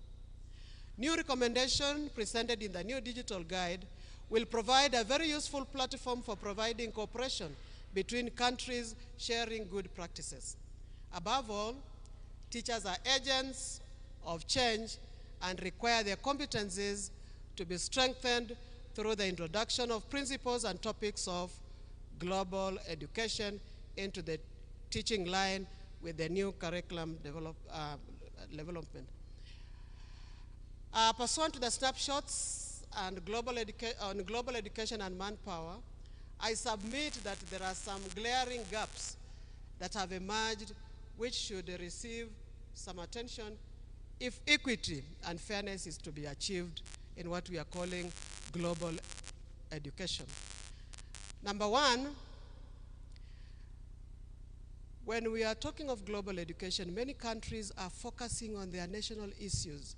They do not have time for global issues like, I'm sure you have many examples, like they don't have time for environmental studies. They don't have time to teach about language. I'll get to that. So nations are focusing on their own domestic issues. They don't have time for global education. although some have made an attempt to do it in their curriculum development. Number two, there has been a misconception in trying to introduce global education. There is an assumption that all schools in the world are homogeneous, and that is not true. And therefore, the argument that schools are characterized by flexibility, adaptability, and innovation is not common in all traditional schools that we know, or traditional school setup. Number three, they insist on training, that global education will train human beings to be able to contribute to the economic world. Human quality development has been overlooked in this arrangement when we are preparing students just for manpower development without considering human content. There's been a brain drain threat.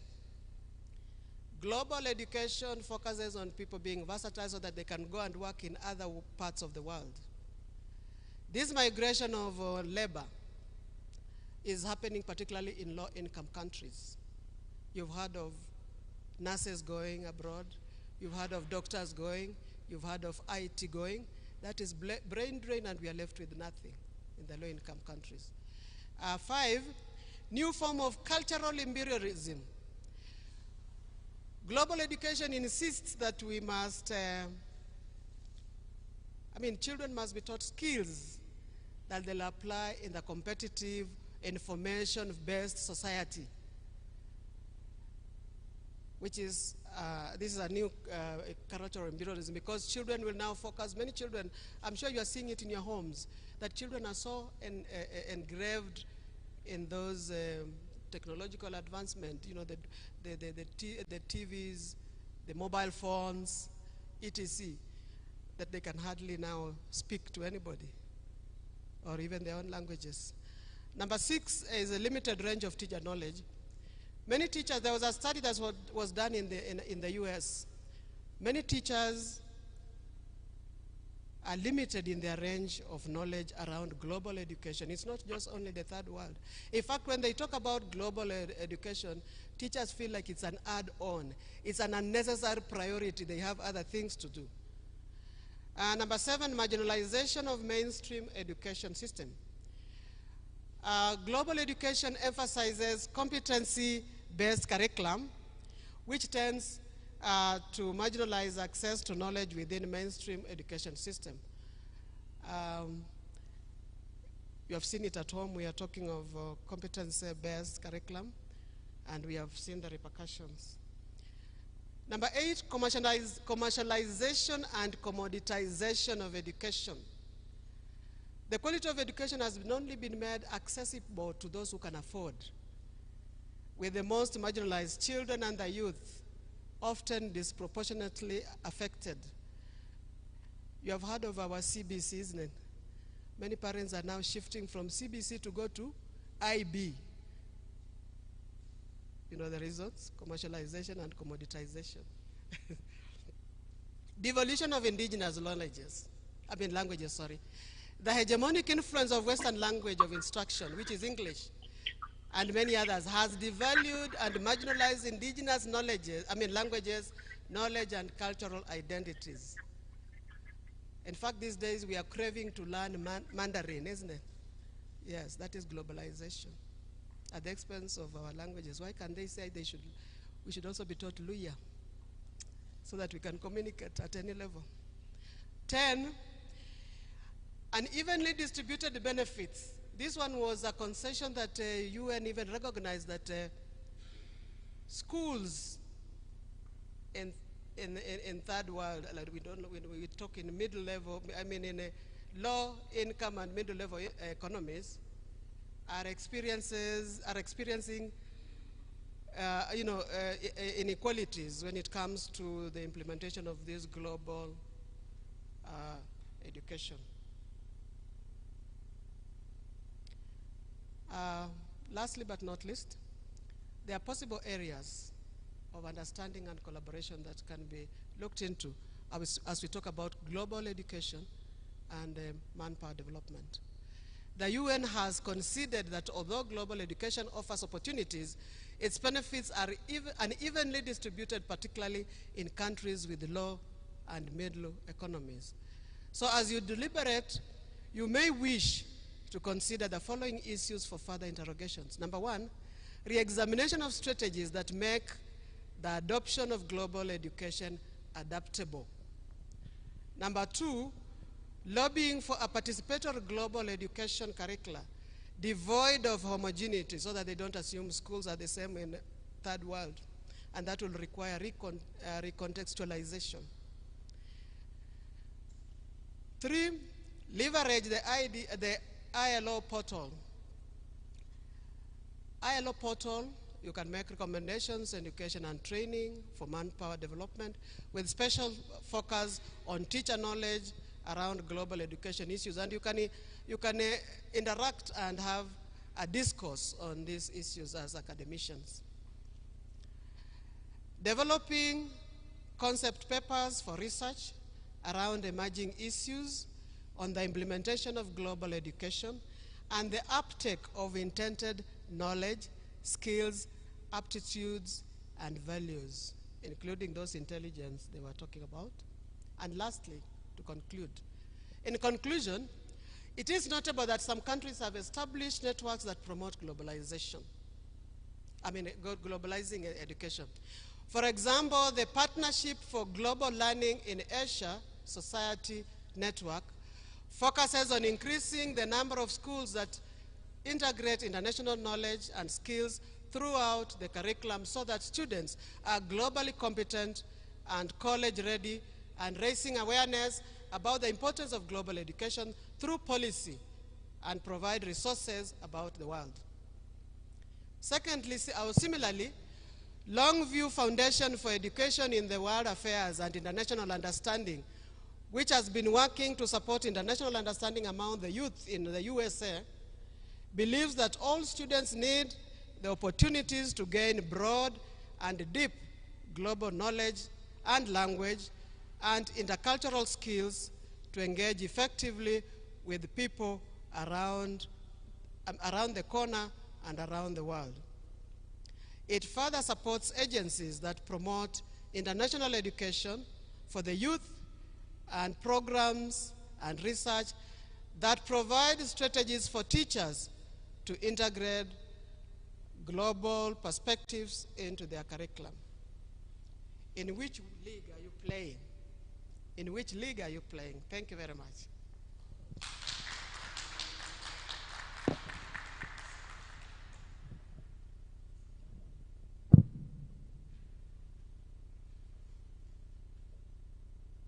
Thank you very much, Mrs.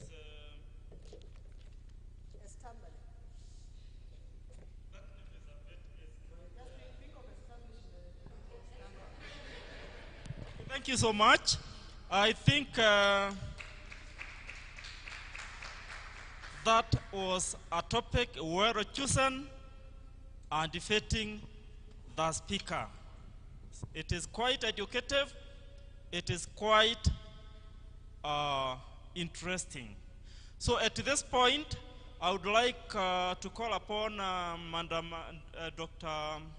Kadura to handle just a minute.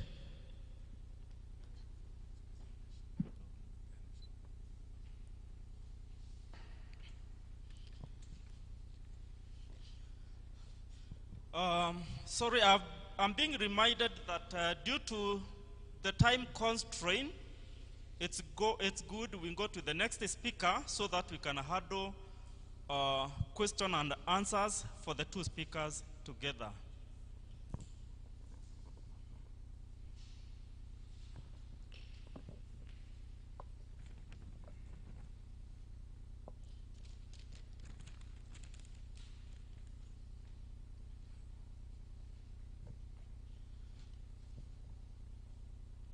And the next speaker will be Dr. Mase Karogo.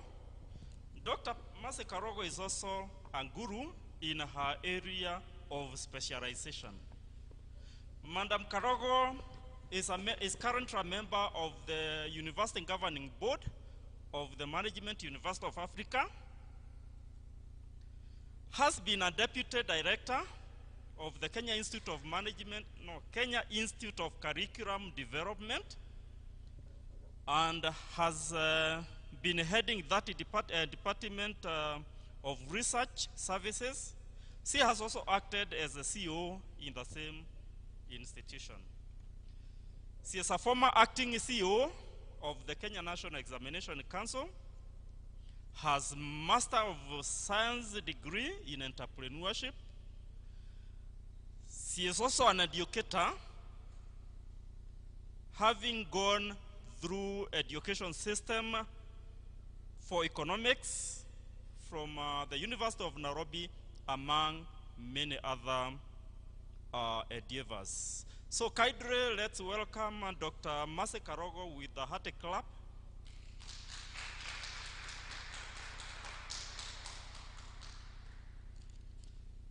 Dr. Mase, karibu.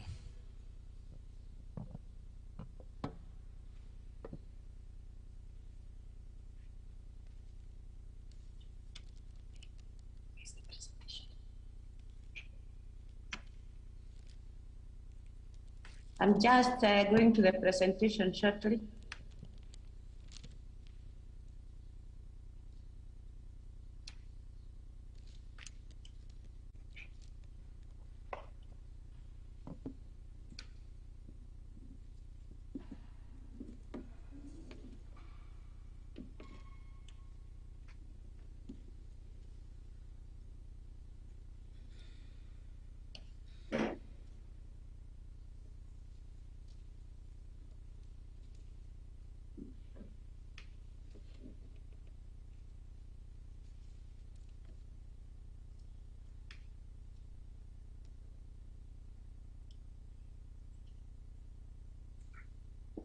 The VC, the organizers of this conference, delegates, participants, good morning.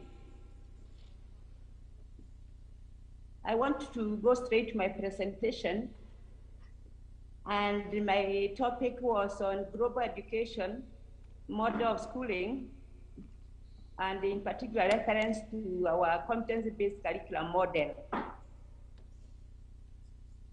Let me start by saying that for every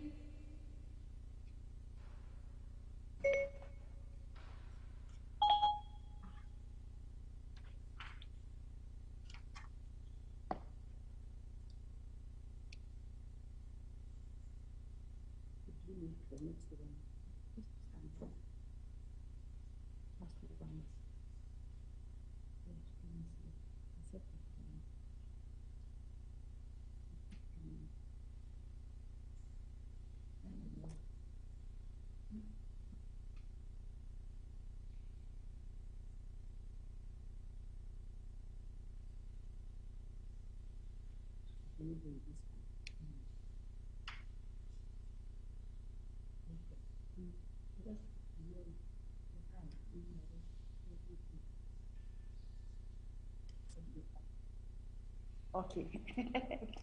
Thank you very much. I want to start by saying anything begins, or any change begins with a thought. And if you were to imagine education in the 21st century, what would be a tenets in far as our thoughts are concerned? And we have also to think of how do we reinvent education. And we say reinventing education is part of is necessary and a global trend right now. And this has come out very clearly from the previous speaker.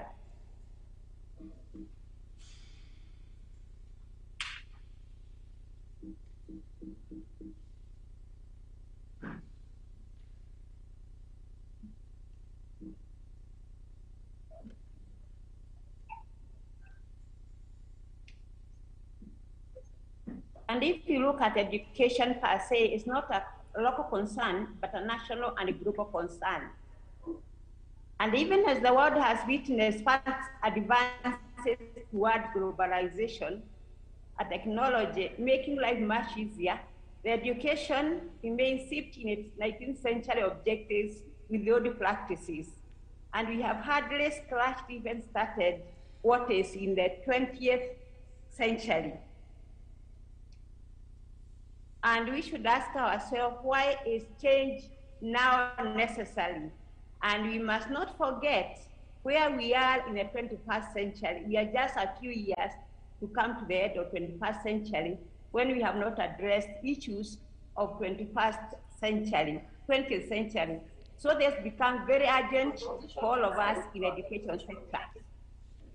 And if we are to look at the traditional approach in education, it was teacher-centered, content-centered.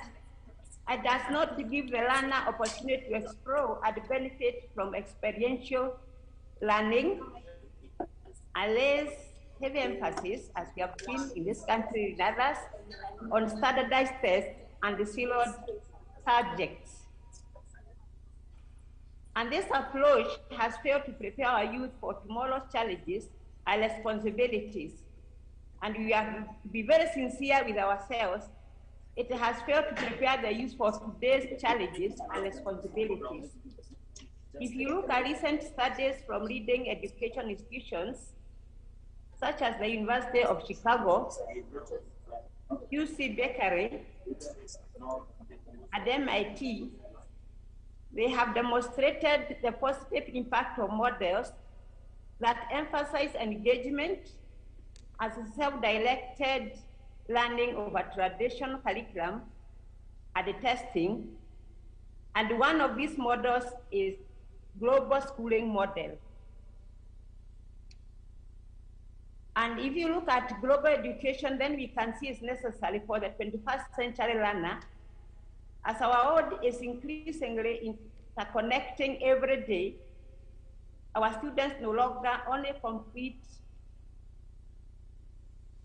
domestically or regionally, but globally.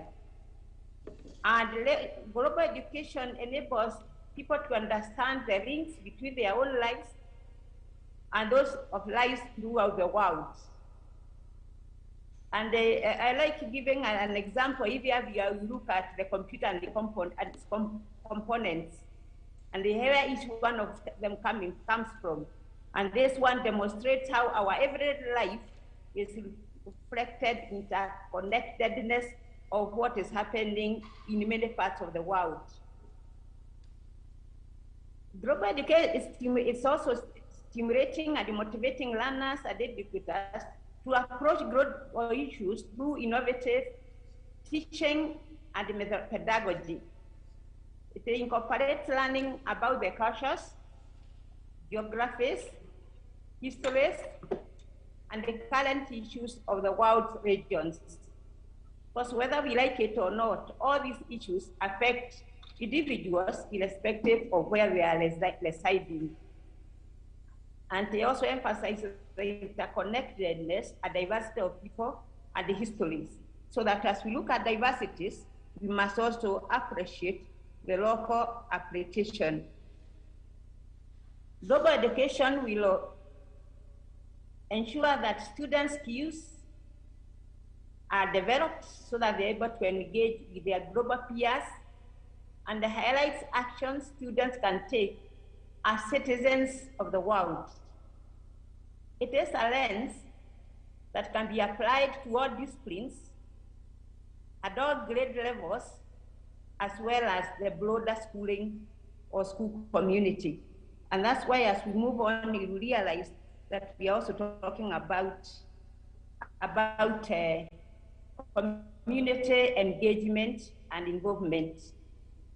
Global learning model refers to embracing integrated curriculum that engages students through inquiry and project-based learning with an emphasis on global citizenship.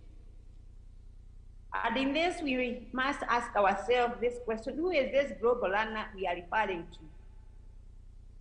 Who will be able to fit anywhere in the world and be able to contribute and also allow for their mobility of labor across nations? Is one who develops strong self-evaluation and self-criticism skills. And they even open to the widest range of ideas and concepts. And is able to distinguish between bias from truth.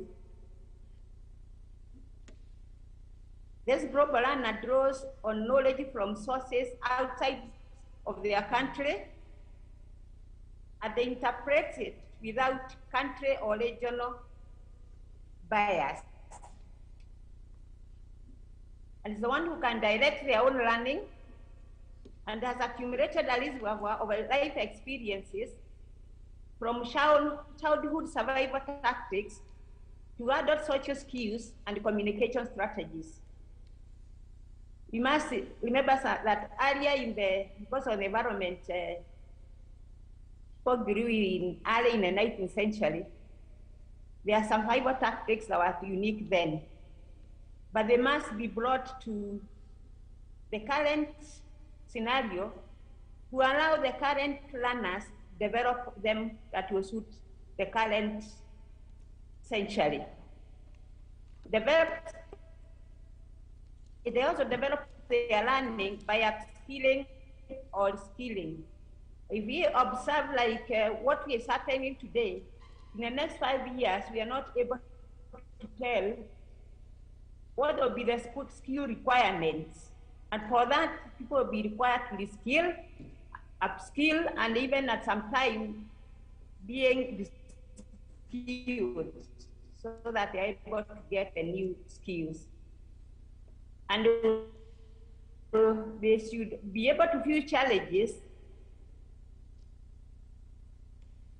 as problems and the solutions so that they don't get stuck to the current challenges. It's also keen and interested in the immediate application of motivated other than externally motivated.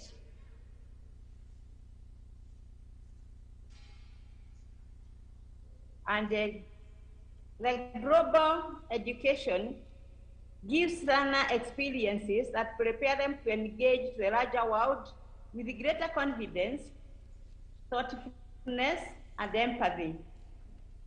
And through particular methods that I will mention, it can be done through various approaches by bringing together individuals from diverse backgrounds and needs and making communities more cohesive and unified. Focusing on the instructional strategies and engage learners, educators, and the parents in new ways using some form of technology, like all of us are experiencing and applying today. The previous century would not have done this. And embracing education technology to the teaching and learning process and forging longer, more trusting relationship between parents and teachers, apart from what we are seeing today in some instances, but we cannot say it's applied nationally, globally, but there are unique cases where I don't see that kind of symbiotic relationship between teachers and learners. And with that, having said that, I will now move to see how the CPC model fits on the global learning model. The Kenya government has embraced global education through the introduction of competency-based curriculum, which provides learners with opportunities to demonstrate the application of knowledge, skills in real-life experiences. And it emphasizes the acquisition of 21st skills, which enable learners to be globally competitive as they become innovators. Whenever I mention this, I don't shy away from mentioning that we are far away from, we are so much in 21st century that we didn't learn faster than we have done in the past. And if you look at the UNESCO Bureau of Education and Curriculum, they mention that every curriculum is supposed to be reviewed every 5 years because the demands change drastically after every 5 years, and we need to revisit that instead of getting tied to our past. It enables learners to be globally competitive as they become innovators. They become problem solvers and appreciate the world's view of different issues. CBE focuses on student demonstration of their desired learning outcomes and central in their overall learning process. And if you were to look at the benefits, expected benefits of content-based learning, the approach is flexible as learners can move at their own pace and support students with diverse literacy levels, knowledge, backgrounds, and related attitudes.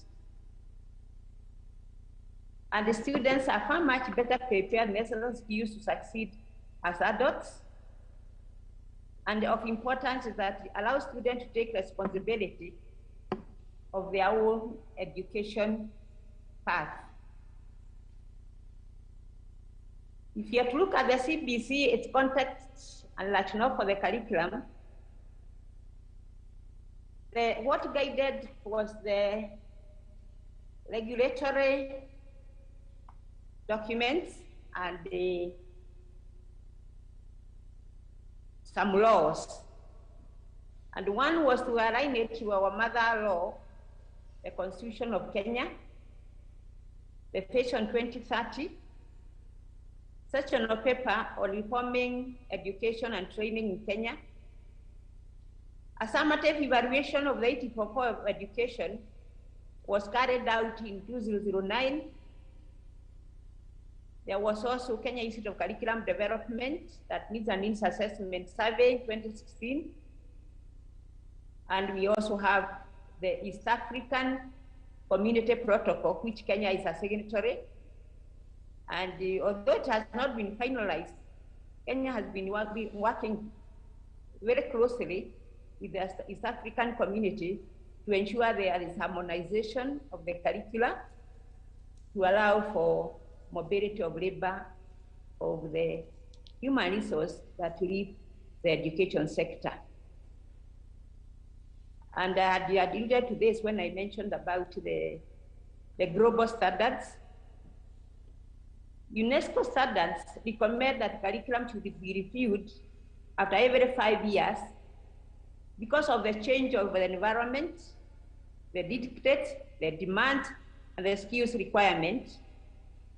We have also the SDG 4 goals, which says nobody should be left behind, and also the 21st century skills. If you are to look at the vision, mission, pillars, and principles of CBC, I want to say, and most of us are conversant, the vision is an engaged, empowered, and ethical citizen. And by this, if you have to look at what you look at values and the principles, you're able to see that it ties very well with the global education model.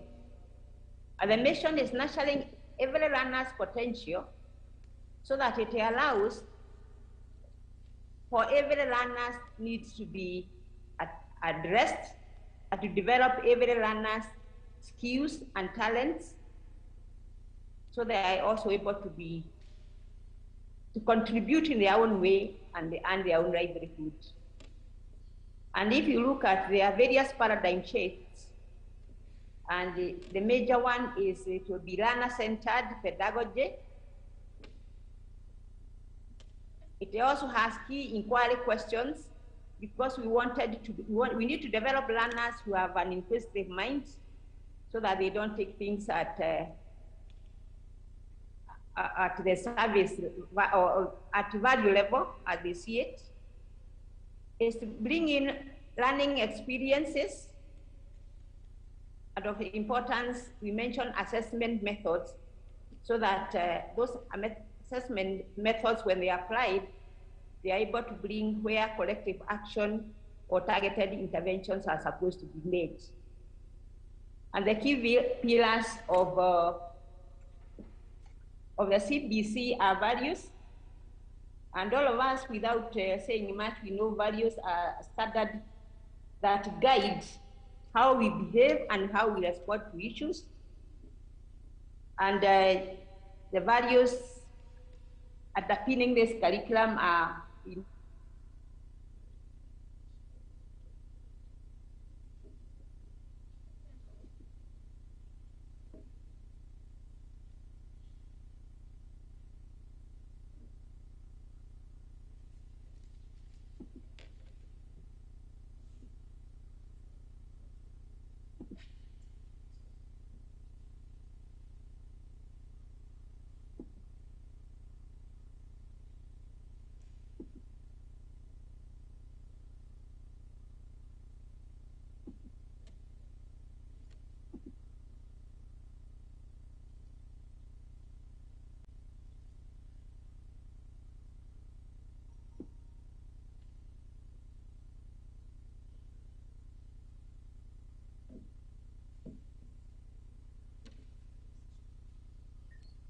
I'm afraid we've lost her for the moment.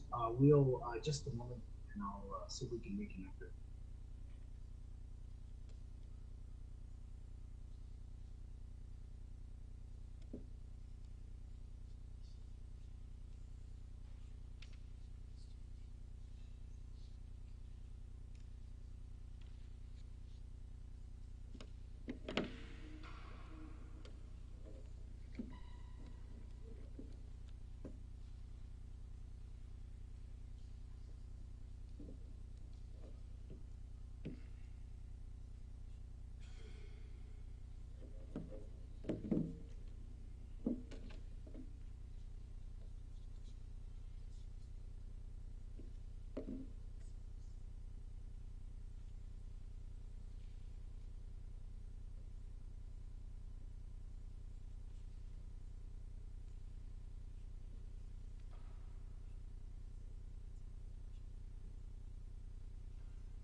There may be some connectivity. I'm not sure what happened. I don't see her coming back though, so I'm not sure if the MC wants to go forward with questions.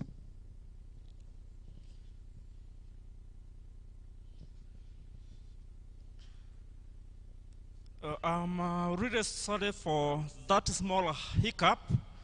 As Dr. is sorting the internet issue, I believe that is the problem. I think we can continue with the question and answer. Where she comes in, we shall continue listening. So, Madam Dr. you can go ahead and receive the questions for the speaker who is currently in.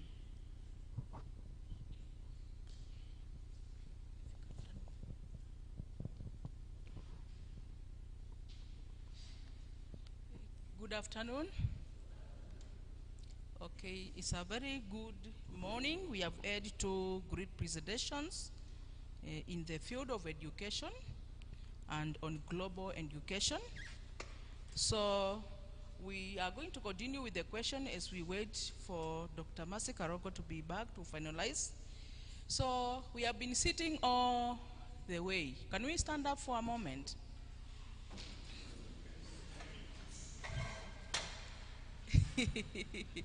Make sure you have a partner near you. Get a partner. Don't be alone. If you are alone, get a partner.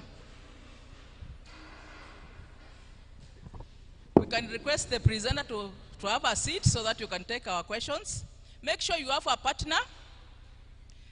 So with your partner, I want you to tell each other two things you have learned from the presentation from Mrs. Trufena. Tell your partner two things you have learned on education and global education. Tell your partner two things you have learned this morning.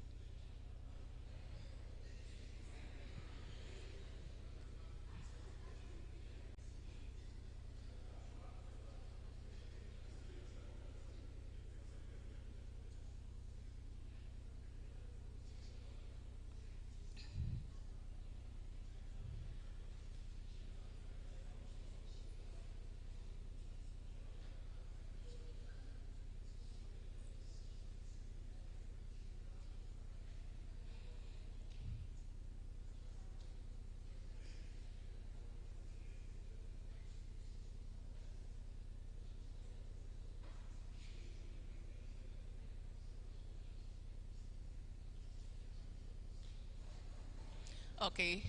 I think everybody has said 2 things they have learned. I want also, you ask your partner a question you need to ask Trufena where we are as a country, because we have learned global education. And we all in Kenya, we know where our education is. Ask your partner 2 questions you would ask Trufena today.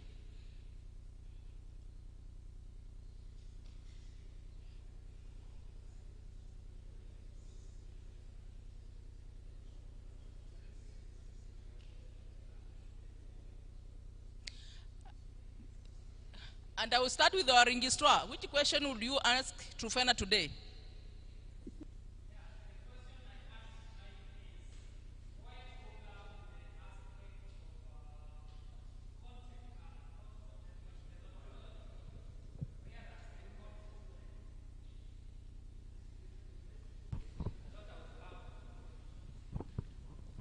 Yes, listening to the presentation, my interest was on the reason why we have to reform on the content, when the key aspect is seen to be the fact that education was not learner-centered. Could we not just focus on the methodology, and then just looking at 844, we just add the content that we feel is going to make the education global education. Thank you. Thank you. Pass the microphone to our dean to ask the question for today. Thank you so much. And my name is Justa. I want to appreciate Mrs. Trufena for the good presentation she did this morning.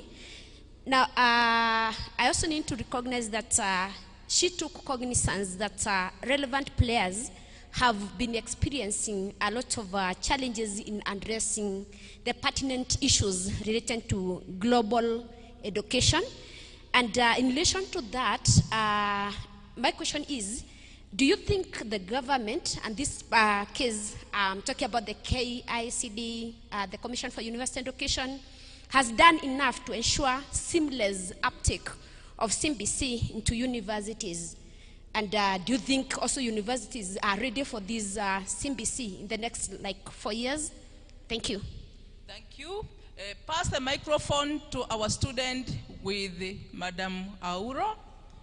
The student, ask Trufena 1 question from what we have learned today.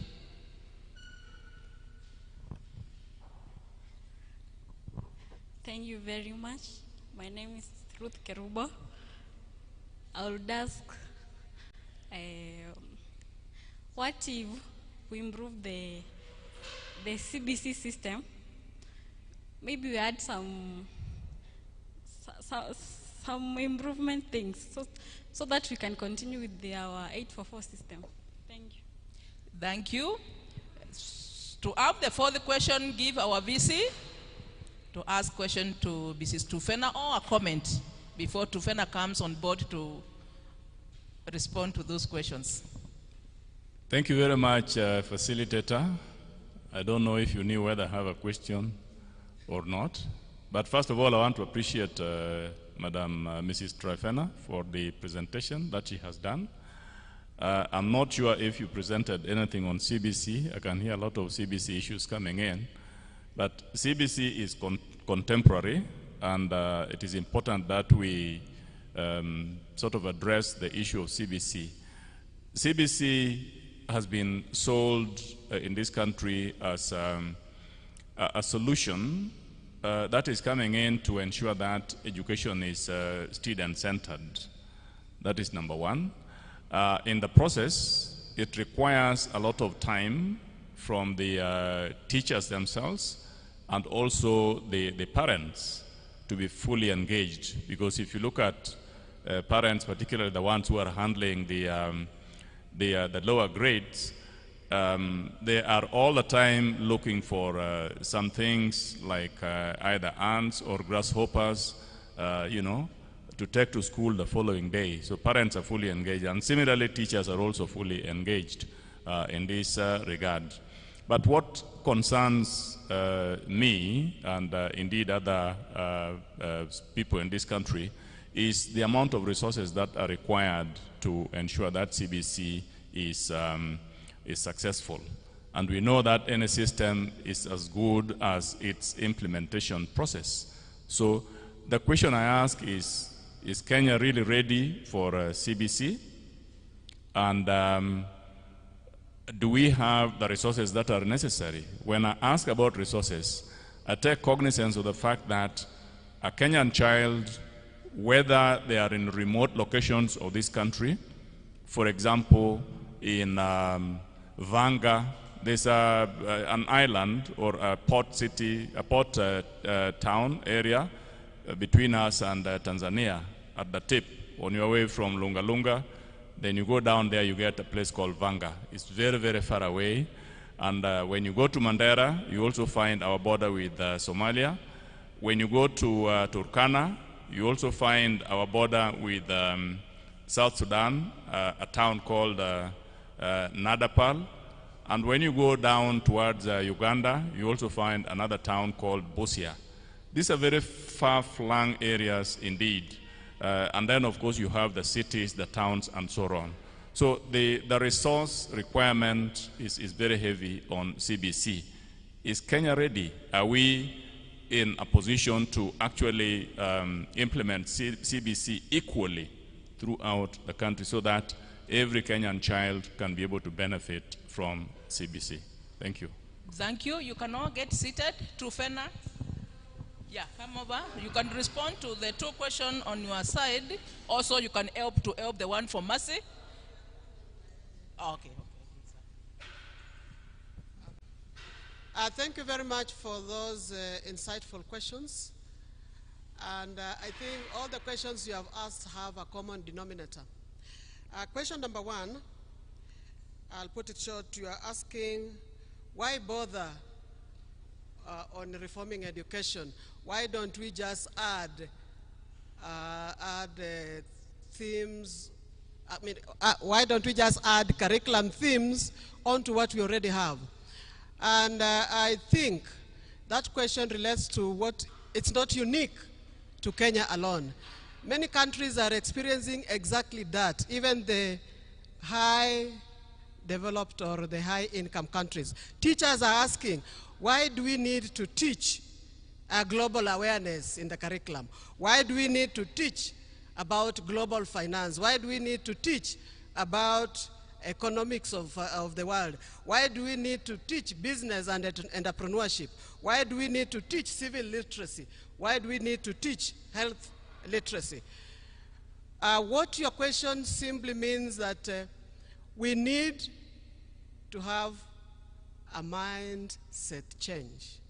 And that's why they're saying that, that's why the United Nations says we must address the question from our actions and what we do.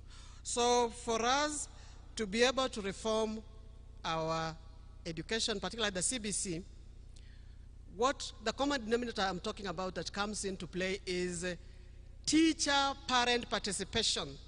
You'll all know that whenever there is an educational reform, they come up with commissions, and in those commissions, they'll not pick teachers or parents to participate and make contributions. They'll pick maybe myself, who has totally no knowledge of what happens in the classroom, and I'm the one to sit and make what should be done. And remember, CBC is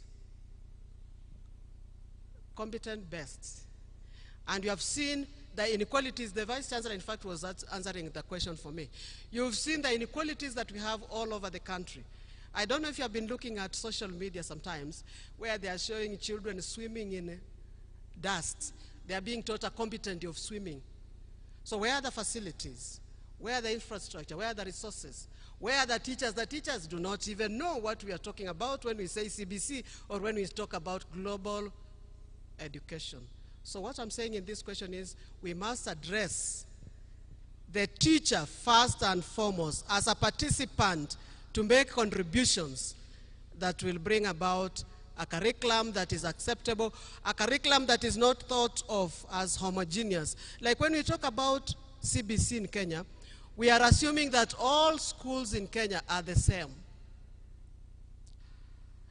I hope I have answered that question. Question number 2, do you think Q is doing enough for this CBC intake, particularly for progression at university level? Having said that there was no participation from the teacher, allow me to give my own personal view. I do not think, and I believe, you can take it to the bank, our universities are not ready for CBC intake. So that one, you research on it and come up with how they can do it. I'm not a devil's advocate. Number 3, what will improve the CBC system? The same denominator. Let the teacher and the parent participate. Nominate them to those commissions so that they can also get sitting allowance and make contributions that matter to our nation. Because commissions are just about sitting allowance. And the last question the Vice Chancellor was asking, is Kenya ready for CBC? Again, participation. When we talk of CBC, the budget that is directed towards education is so minimal. It's like nobody is keen to see the curriculum development that we talk about take form.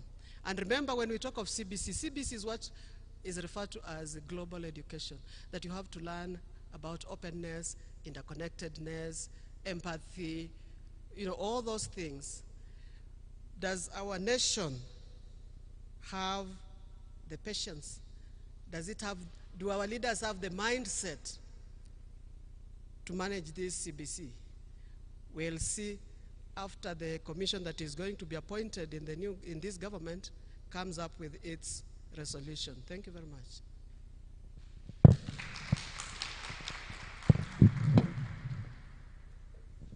Thank you very much for those wonderful responses.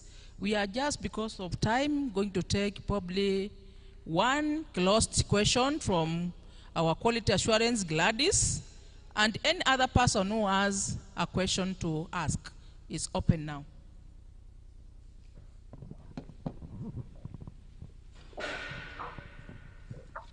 Thank you, Facilitator. And my question goes to Trifena on the issue of globalization. And there's this challenge where we have different countries with different education systems.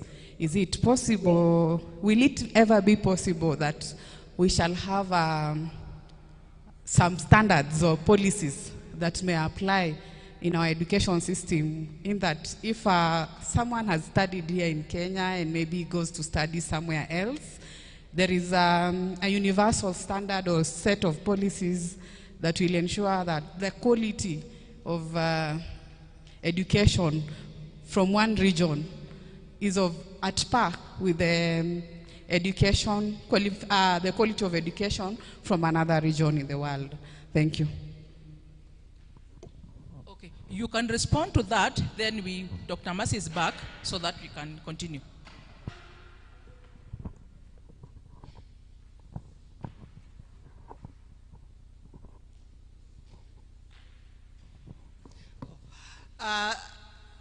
You asked about standardization. Through the literature that I've been able to see or to go through, standardization is a big issue all over the world.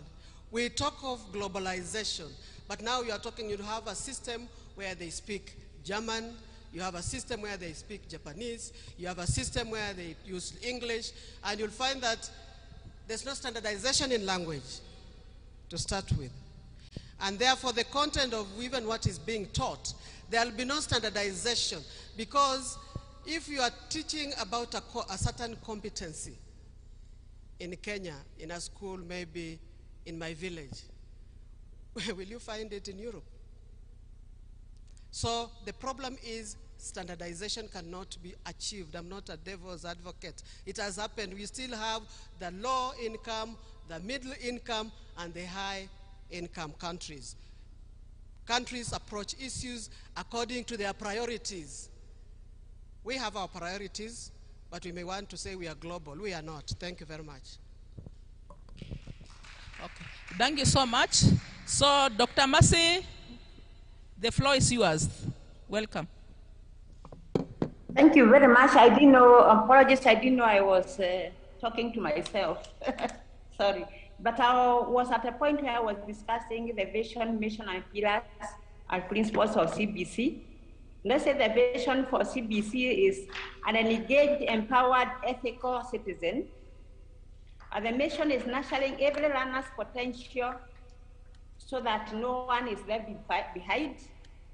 And there are paradigm shifts in this. One should be learner-centered pedagogy, whereby we say now, nobody should be a sage on stage, giving all the information. The learners have a way, they have something to contribute. It's key inquiry questions, that we develop an inquisitive mind. They are learning experiences and assessment methods. And it has 3 pillars, and one of them is values. And of importance, then we just say values is a standard guide of how you respond or one behaves. And the values are integrity, love, responsibility, respect, unity, peace, patriotism, and social justice.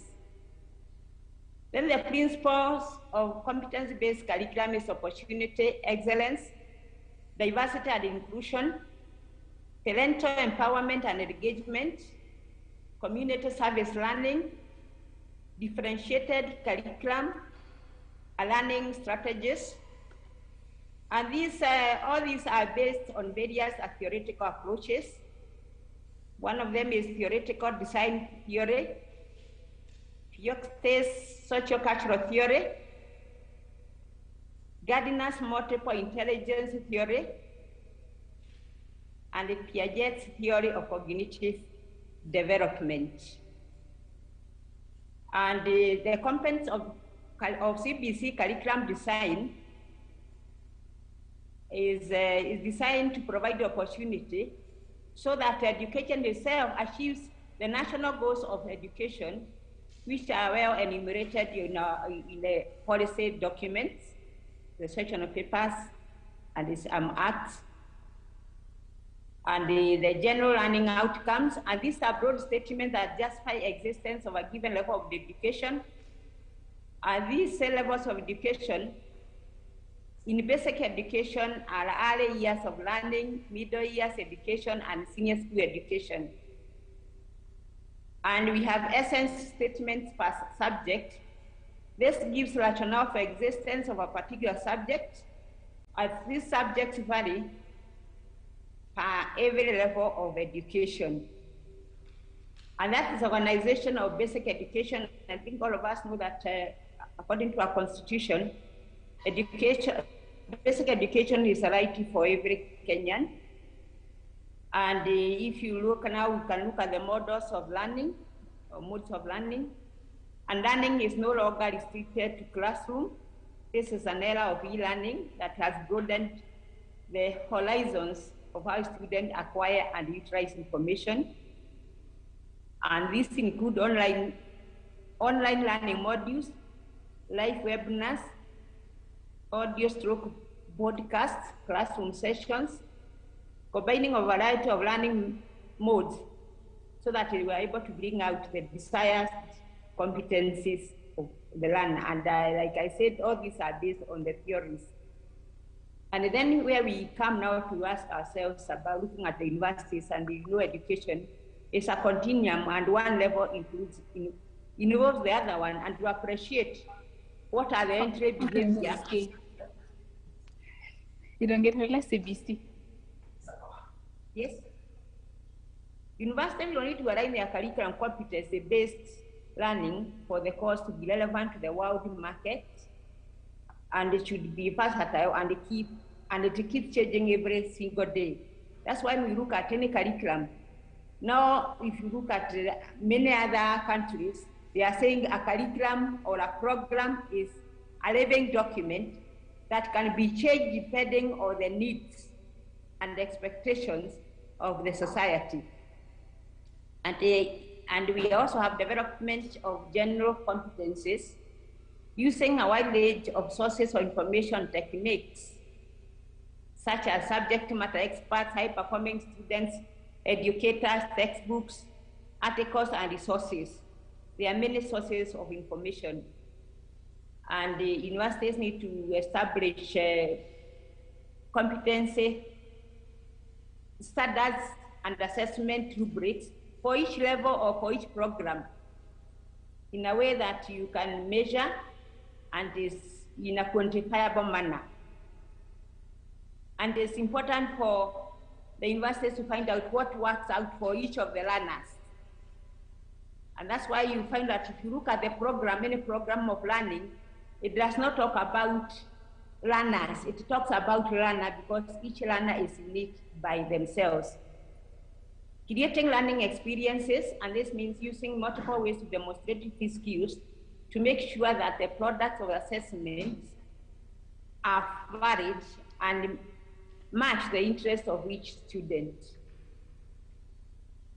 And the teachers and students should use the identified competence and outcomes to engage in regular open reflection on learning as they empower learners. So what we are saying is that the teacher themselves, they are not the source of knowledge. And we have mentioned there are so many sources that learners can learn from, but then to be, like I said earlier, to be encouraged in having self-directed learning. And it's something that has never been done and or it is coming, creeping slowly. The need to involve students in planning, execution, and evaluation to ensure there is accountability on both the teachers and learners or lecturers at whatever level. When we talk about assessment of a curriculum, we must ask ourselves, whom are we producing this curriculum for? And I wanted to mention this particular in time, I attended a conference many years in South Africa. They were talking about quality of education in higher institutions.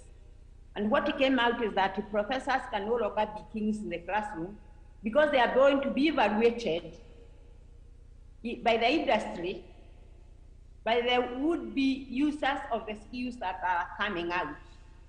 So in this point in time, I want to say it is important for industry and academia to have a structured process of connecting learning to assessment and by use of a variety of assessment methods. And they blend what we call formative, summative assessment, as well as self-assessment for learners. And it is important to emphasize on authentic context-based assessment, which has also project approaches to ensure that universities also are able to learn to nurture every learner's potential. And this is a sample. The university assessment framework is available, but I'm saying any system that is new needs to be looked critically, and where there are gaps, they be addressed. And in conclusion, it's important for this program to be reviewed regularly, but I had said earlier, this is a live document, and a live document needs to be looked as such, where it's needed even on a daily basis, weekly basis, depending on what is expectations of the society. In conclusion, we do recognize the world is now a global village where the curriculum is not restricted to the physical barriers, but they need to integrate different curriculum in a way to produce citizens for a global market or for global competitiveness. And one can work anywhere in any part of the world, or you can work in, you can be living in one country and living in another one through e-methods and giving service or selling your services to other countries. It is important at this point in time for us to ask ourselves as universities a few reflective questions. where the university needs to think global education and ask ourselves whether universities programs are responding to skills required by the job market. Are the university graduates critical thinkers, problem solvers, reflective? Are they do they do a self-assessment? Are they innovative or effective communicators? Do the program provide solutions to the immediate communities? And are they collaborating with the communities where they are situated? And what should universities do to align their program to the 21st century? And I had said earlier, we are so much into the 21st century that we should be thinking about the 22nd century to ensure that we are in tandem with what is expected of us. Is the digital space being effectively utilized? How do you educate today's diverse population of adolescents to become global citizens? And this is, I think, is a challenge for universities. They are handling adolescents, and they need to come up with the programs, education that will make these people resilient and also flexible so that they can fit in a global market. And how do we differentiate assessments to address diverse learning abilities? And this one is very important because we are talking about the SDG 4, where we are saying nobody should be left behind. How does differentiated assessment lead to differentiated instruction? And this is whereby you don't treat everybody as one. And where I come from, you talk of learner, but not learner, student, but not students, so that in a class, irrespective of the numbers you have, you'll be able to see individual students. And I have come to the end of my presentation. Let us keep reflecting and embrace change to produce global citizens. Thank you very much once again. Thank you.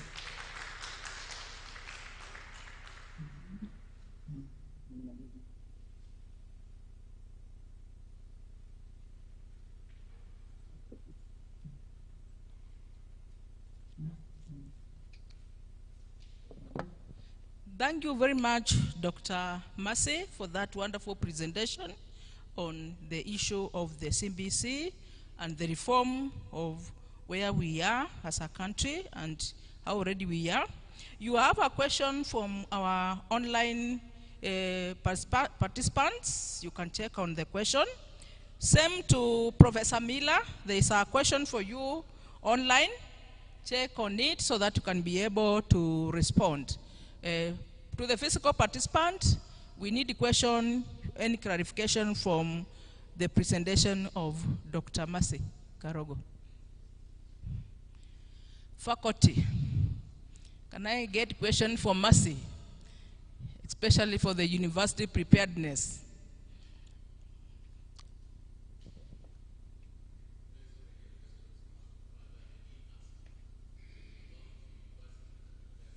That was for Trufena. Okay.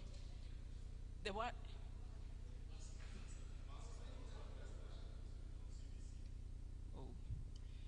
But that, Massey, there was a question on CBC. Did you get the question? Yeah, I can see it online. This one online. There's an online one, but there was also a physical one on the preparedness of the CBC, especially for the university and education level. Because KICD has been dealing with basic education, which does not go all the way to the university. How are the universities prepared for this CBC? And even like for now, we have teachers who are being released to go and teach CBC, yet they have not been trained on that. How is the university groundwards ready, even the faculty ready for this CBC implementation? Because all these basic education levels, they are all pouring into the universities. Thank you.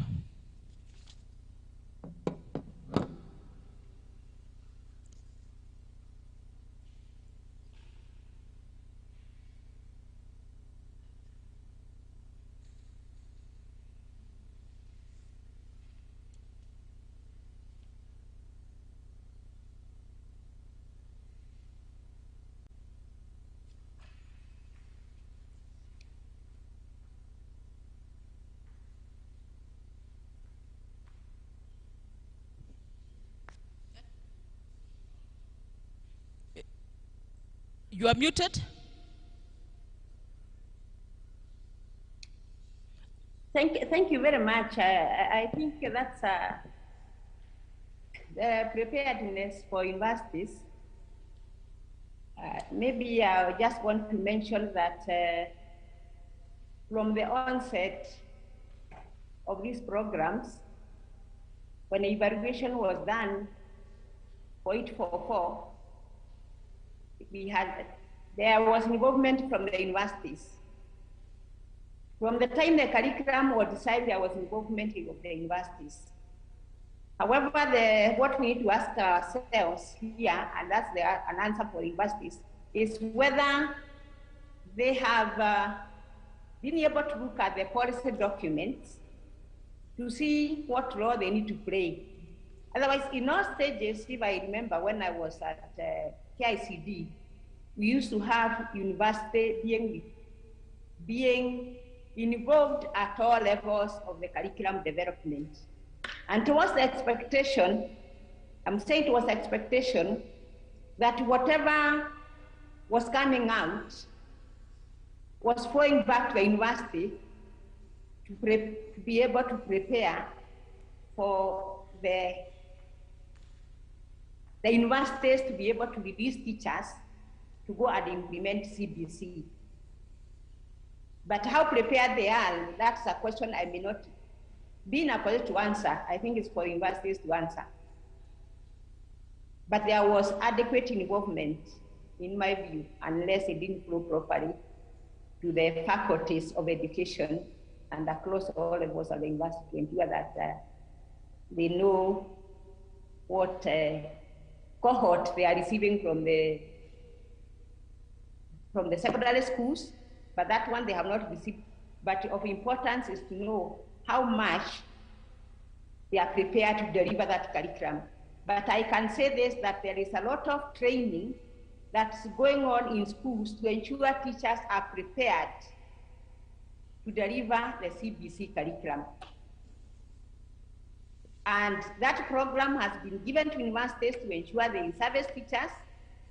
They have been given to a number of universities by the Teacher Service Commission, and the Kenya Educational Management Institute is one of the service providers who are ensuring that the teachers are properly in service to deliver the CBC program in the Kenyan schools. Okay, thank you for that response.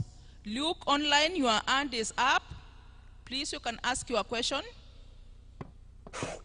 Thank you so much. First of all, let me appreciate the presentation. And maybe I'm just a little concerned about the whole idea of the CBC. And my concern is most of the issues that we get to hear on CBC touches really on the costs. But the question is, many people do not talk about the content. So the question is, well, we all agree that the content is good, and we all agree that the content is relevant for our children. Why are we not looking at the implementation part of it from the government? Why are we so preoccupied with scrapping it out because of maybe the cost or involvement in implementation? Why can't we, as a country, establish some conversation with the government who are in charge with basic education to all the children to implement it? Maybe bring in money for its implementation.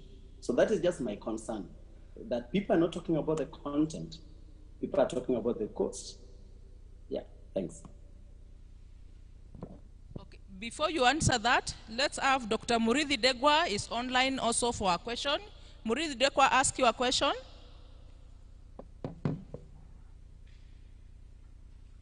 Thank you very much. I think my question is on the chat, so perhaps maybe the speaker can just answer the question which is on the chat. Thank you.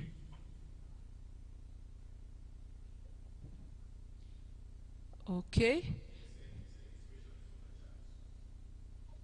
Anybody who is able to read the question? Okay. Mercy, you can first answer the one of Luke. Yes, thank you very much.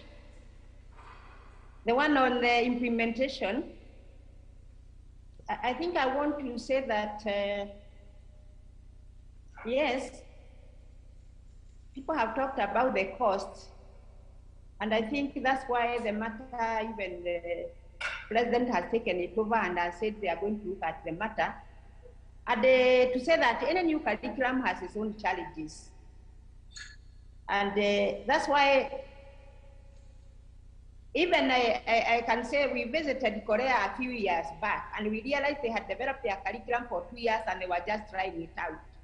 So implementation is a big challenge, but I'm saying this is a matter that will be looked into. We have had the pronouncement by the head of state, and he said he's putting a committee in place, and it's look at those issues that were, some of them were raised here about the cost of implementation. And it was, it's a new baby, and it needs to be nurtured, and we address the issues as they develop. I was there when we did 844. It had its own challenges, and all of them were addressed as we moved on. And I hope there's the same thing that is going to happen, because the issue that stakeholders are complaining about is the cost of implementation, and that can be looked into and then addressed accordingly. Thank you. Okay, thank you. I also want to ask on the same. Like for now, we have students who are trained as teachers and they are going for teaching practice. And you find some schools are not accepting them because they are teaching CBC. How will they fit in the profession, yet the universities are not prepared already? And more so, like if you ask KICD, their mandate is for basic. Who is supposed to implement this CBC or inform the universities about the CBC so that we are leasing students who are able to fit into the job market?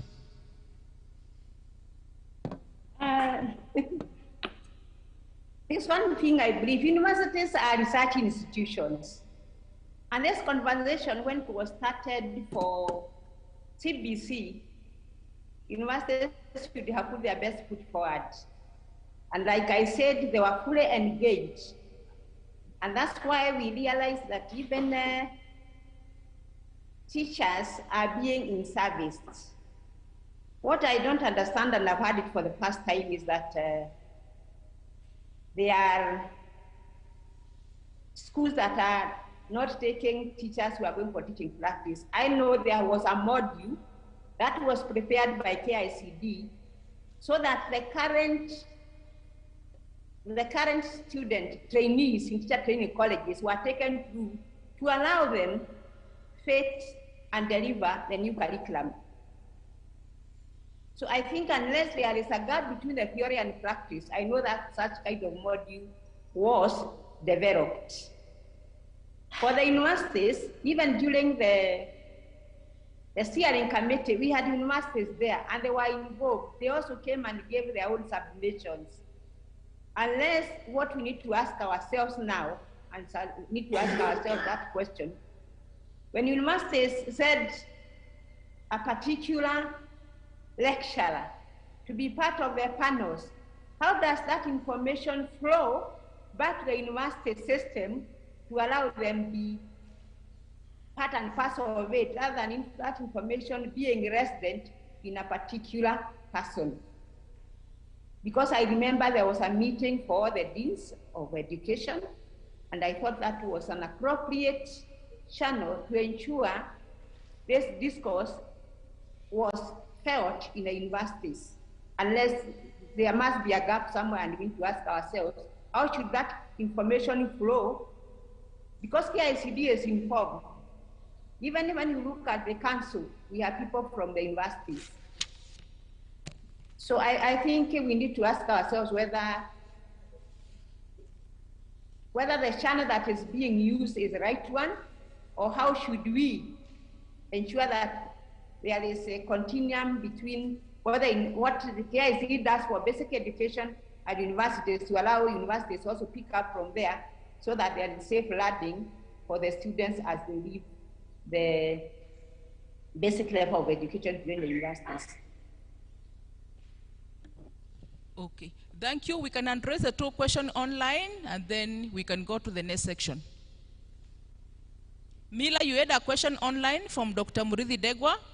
Please respond before we go to the next section.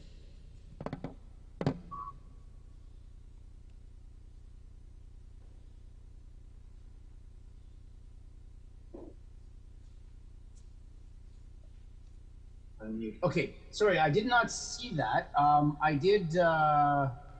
So what I did, two quick comments that I wrote here was about cultural intelligence and so on. So the comments that I had to make were, interesting for me to come to Management University of Africa. This is actually my 5th degree that I'm studying now, and the other advanced degrees that I had taken, I had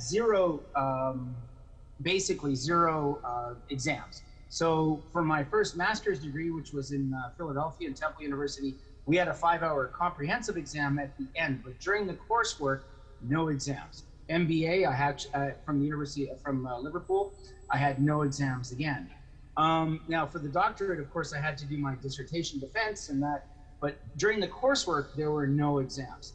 When I came to MUA, each class had a 3-hour exam, and some of my professors are in the audience today, actually most of them. And so I was, I'm in my 50s. That's quite an undertaking to do 3-hour exams. However, it was interesting, but I just want to talk a little bit. That's a bit of a gap. The other thing is that I had a struggle with my high school. I need to get my high school transcripts. Now you recall I have an undergraduate in Canada, a couple of master's degrees, and then a doctorate. And yet in Kenya, it's still required to get my high school transcripts and my original high school diploma. Are very, very difficult for me because this goes back to the 1980s. It was during COVID. I wasn't in Canada and so on.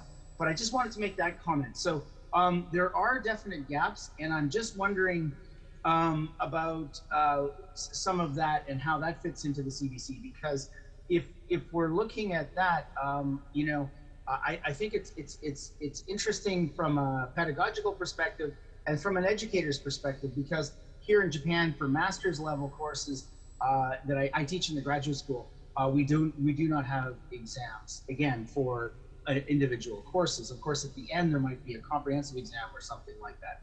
So those I thought were very interesting. And I may have gone a little bit off topic, and again, I'm trying to look through the questions that I had, but those were a couple of comments that I wanted to make, and I think that it kind of shows I want to say the importance that's still laid on exams, but at the doctorate level, and so I think that's a reflection upon the entire education system. I'm not saying it's a bad thing or a good thing. I'm just saying it's quite a bit of a gap from what I was used to. And I think that there's a mention of Singapore and how Singapore schools, they're looking more in this sort of model at critical thinking and ability.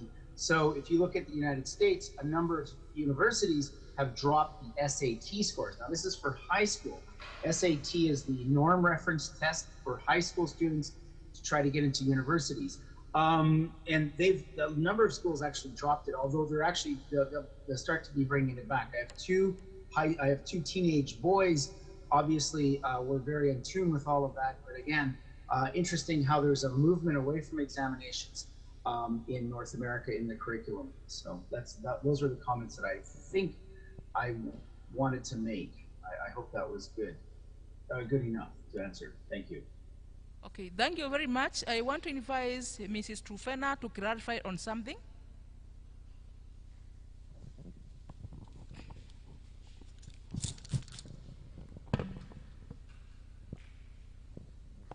Thank you. It's not a clarification, but it's just a re-emphasis.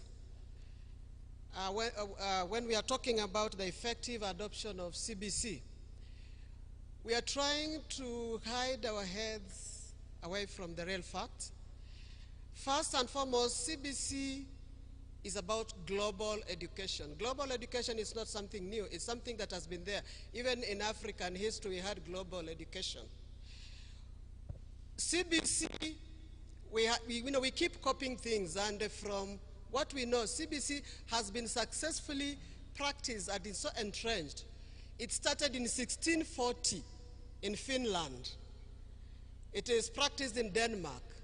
It is practiced in Germany. It is practiced in Norway. So ourselves, we are starting on things that were already established. So we must change our tradition. It's very important. And we start changing our tradition by changing our mindset. And remember, I said that UNESCO is acutely aware that education of sustainable development cannot be achieved through political regimes and technological solutions. It must be achieved through the way we think and act. So we must change our tradition. Remember, you are all aware how teachers, who are the implementers or the change agents of this education, they are treated very, very badly. There's no intelligence in the way they are handled. Even if we are saying that they are being inducted on CBC in classrooms at the moment, what is the quality? Remember, these are teachers who are poorly remunerated. These are teachers who don't have house allowance. These are teachers who cannot afford a livelihood. So how do we talk about CBC without addressing those issues? That's what I wanted to reemphasize. Thank you for those emphasizes, which are very fruitful. We go to the next section. Any more questions, please write them down. We will send them to the particular presenters to be able to be addressed and shared. All the questions which have not been answered, you can put them down and pass them. They will be addressed. Thank you. Thank you, Dr.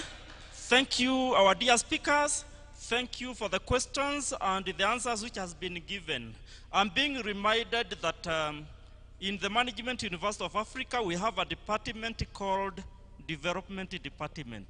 And this department takes care of needy students who gets admitted to the university.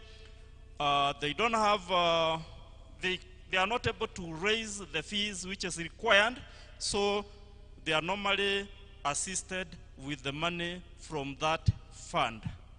I think you have seen Professor Richard Mira all the way to Japan. All the way in Japan, they have some of those merchandise that are normally sold to take care of this need. So I'm being told we have some merchandise which are just at the door to take care of that. So kindly, when going out or when you get a chance, go and see their beautiful items, and we will request you to buy one and go with it. It will be useful wherever you are going, and you'll also have assisted in making sure that the dreams of some of the needy students are addressed. At this point, we have another small but very, very important activity, and I would request Dr. Ajerine to come and lead us in that activity.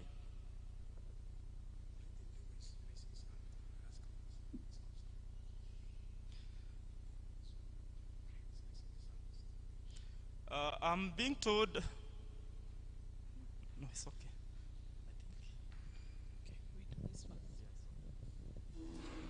Good afternoon. At this point, we want to do one activity which is crucial in disseminating the knowledge that we are receiving today to the rest of society and to industry. This session is a book launch. We want to launch a book. The book is available to us in hard copy.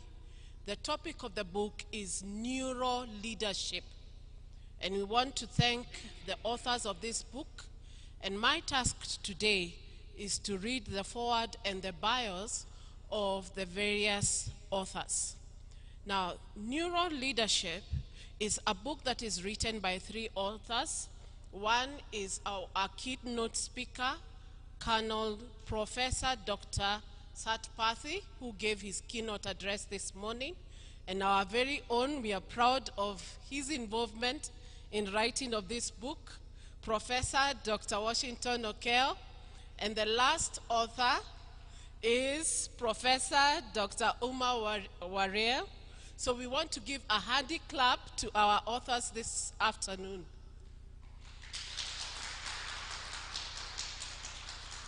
Now, allow me to read their bio in brief. We have been introduced today to Colonel Professor Dr. Satpathy. He is a veterinary army faculty, having served for 29 years and joined the academic world where after his voluntary retirement, as he was introduced this morning, he has various degrees. He's also the Dean of Management at RCM Global Business School in India. He's a visiting professor of King's University, which is also in India, and a visiting professor of Management, University of Africa. Professor Satpathy, welcome to Nairobi, and welcome to Management University of Africa. Professor Dr. Washington Okel is the Vice Chancellor, Management University of Africa, and he is the head of academic research and external division of the university, and is responsible for university-wide policy and strategy related to academic programs, teaching and learning at this university. He is also, his thesis is on entrepreneurship orientation, business environment, business development, services, and purposes of small and medium manufacturing enterprises in Kenya. And we have had an opportunity this morning to hear his keynote address, basically touching on this information we are getting in this conference should not only remain here, but should be disseminated to the industry. Professor Washington Okel, receive our congratulations this morning. We are really proud of you. Thank you, sir. We then have Professor Dr. Umar Wariel. She has received her PhD from a university in India. She has an MBA in Human Resource Management, an MA in Industrial Psychology, and a PGD in Counseling Psychology. She also authors this book together with the professors I have just mentioned. Now, allow me to go to the forward and just give a brief on what this book is all about, so that when you get an opportunity, you can have a copy for yourself. Now, this book touches on the pulse of contemporary management science.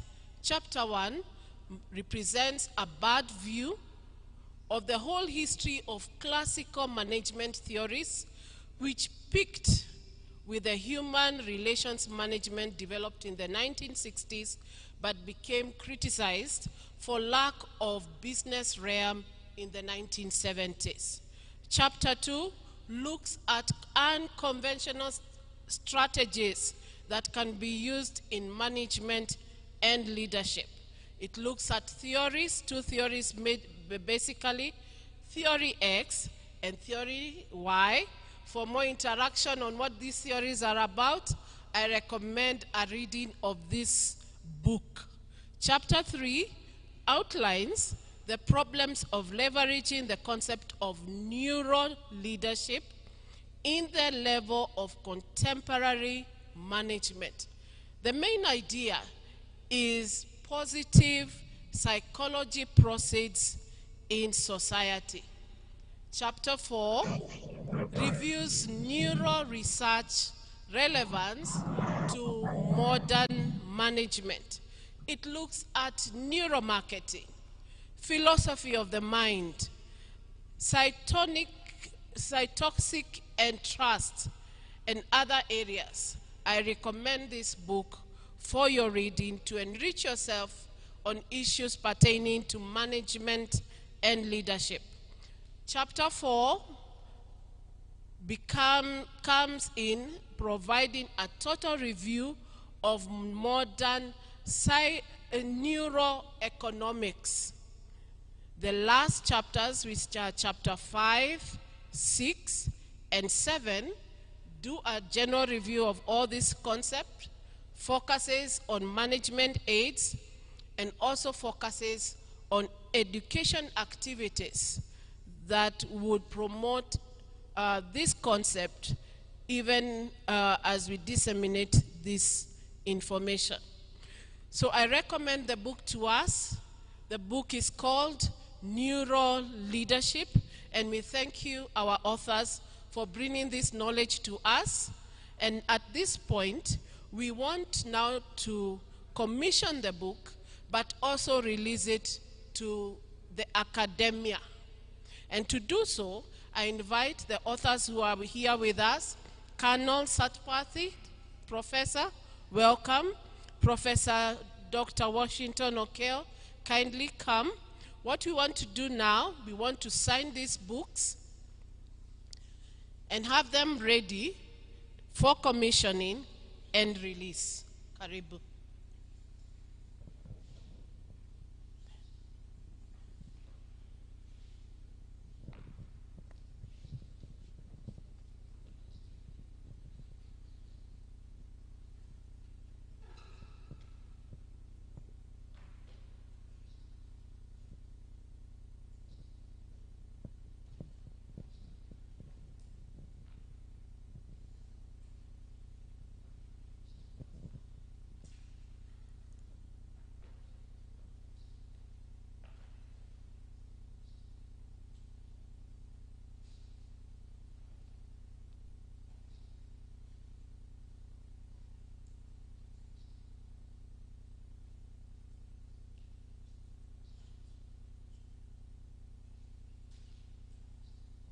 As they do so, I want to welcome Mrs. Trifena. Welcome to the podium, even as they give you a book and launch the copies.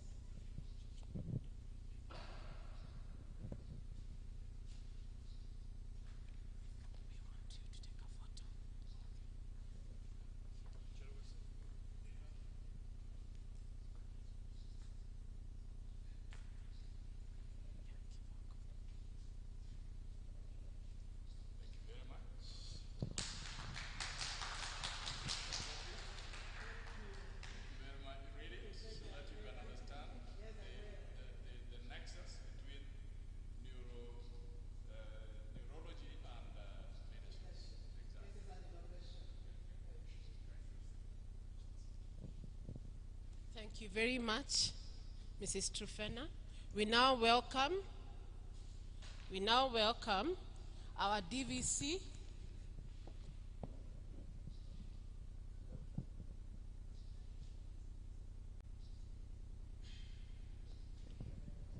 to receive a copy. Yes.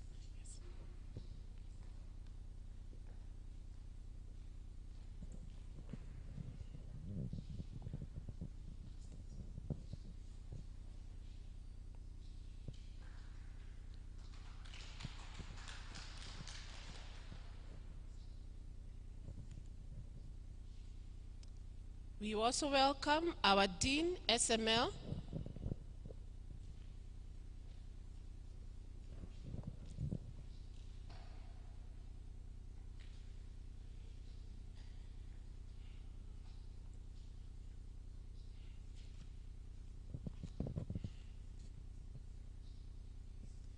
Thank you so much. We also want to welcome Professor War. Kindly come. He's the academic leader for postgraduate. And that is where the information will start from. For PhD,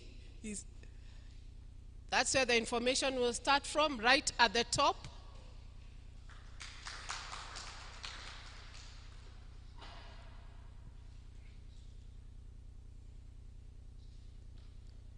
Thank you so much. We now welcome Mr. Francis Macharia to receive the last two copies, one copy. One copy. This copy will be found in our libraries.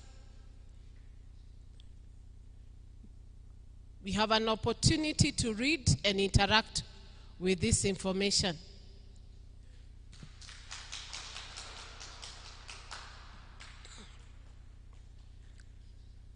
As we do so, can I kindly ask Mrs. Trufena come and give us the honors?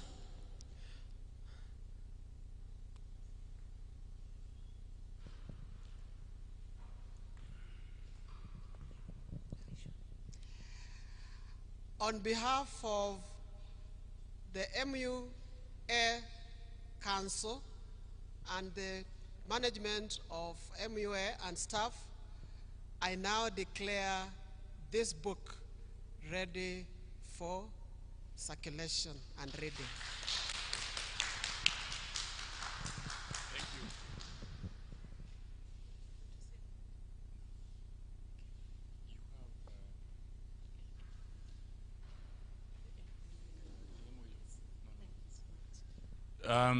Thank you very much, Dr. Angeline. Thank you very much, Mrs. Trifena, our council members. And thank you very much, my co-author, Dr. Jyoti Satpathy. We welcome you to partake of the book. The book is available. You can purchase it by contacting the Dean of the School of Management and Leadership.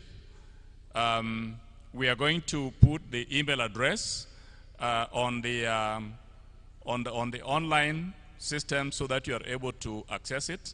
And once you access it, you can send the, a request to purchase the book.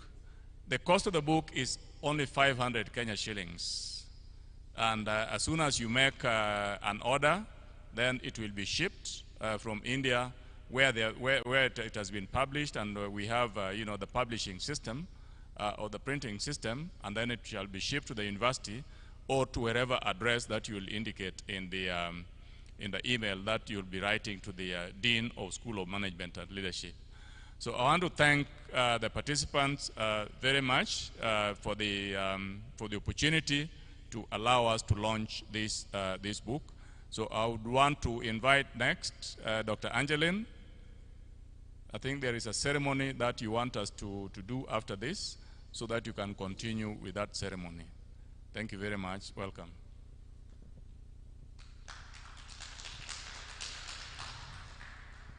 Thank you, Professor.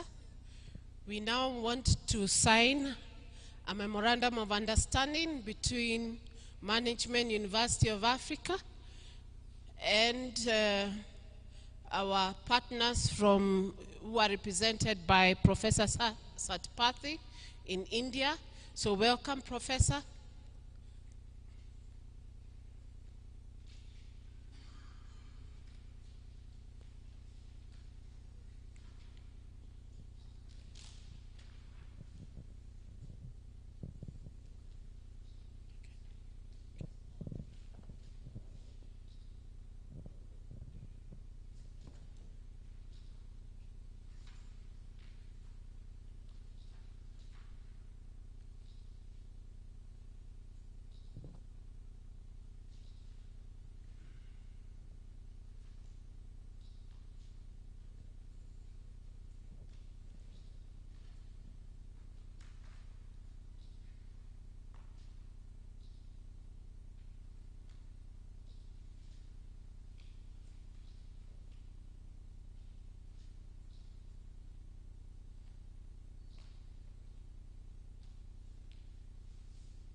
We now wish to present a MOU between the two universities.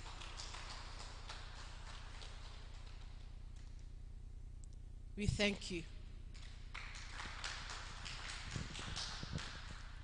It's a big honor for my institution in India that we have brought about an academic marriage with one of the finest, with a very big prospect in future, a university like the Management University of Africa. I would pray that let this memorandum of understanding not remain in these 4 sheets of paper. We must translate it into practice and reap the fruits at both the ends. I have requested the Honorable Vice Chancellor, sir, to please arrange for a trip of the academicians to India. We will find out how to take care of the trip, and it will be a big, I would say, bumper bonanza for both institutions, because we would like to bring about some new areas into the world of management. Where the world is shy, MUA and my university will see to it that we exploit the opportunity. Happy to announce that our next book with Professor Okeo sir will be on cardionomics. That is how you take a decision from the heart. Sometimes the mind permits, heart doesn't permit. Heart permits, mind doesn't permit. So keeping this dichotomy, we have just had a small brief chat 2 days back, and I'm sure in about a couple of times we'll be able to at least release another monograph online. Thank you very much. Regards to all, sir. Thank you very much, Dr. Satpathy. And I think, to me, this is a very great question indeed. For us to have come this far, Professor Dr. Satpathy has been very instrumental in establishing a much stronger relationship between our university and his institute, Regional College of Management in India. And we have been having discussions around this area for quite a while. It is over a period of about a year now. And you can see it has culminated in his personal presence here in Kenya for the first time. I believe it is not only in Kenya, it is in Africa for the first time. He's never been to Africa. This is his first time in Africa, first time in Kenya. So we are very much honored to have Dr. Professor Satpathy here, and especially signing this MOU. I think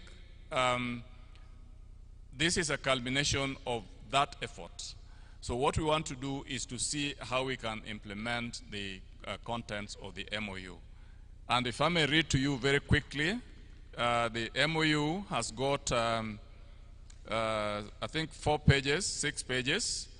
On the first page, importantly, we have, of course, cooperation between the university and the Regional College of Management in India.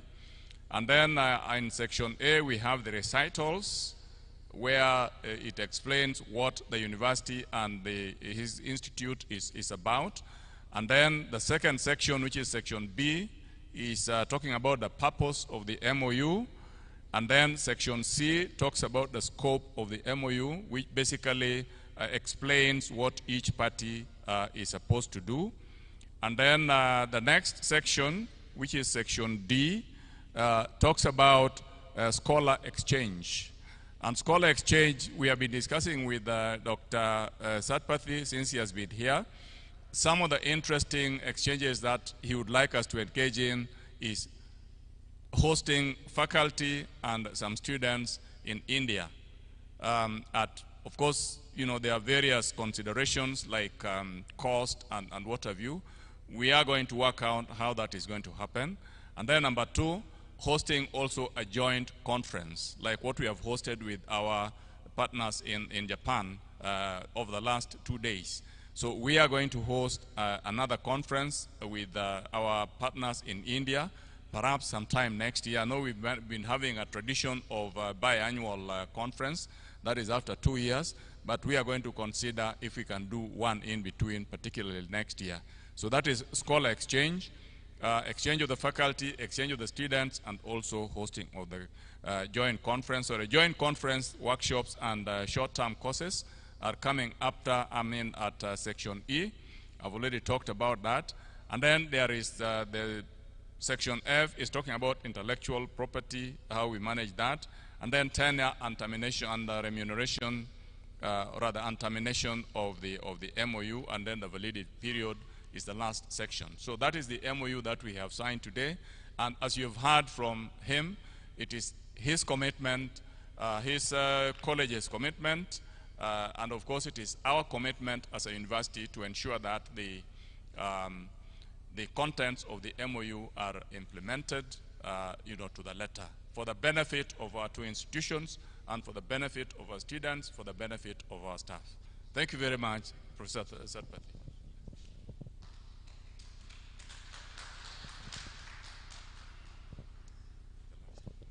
Thank you, Professor. Would kindly ask you to remain. And you want to do the last duty for this session. Mrs. Trifena, welcome again.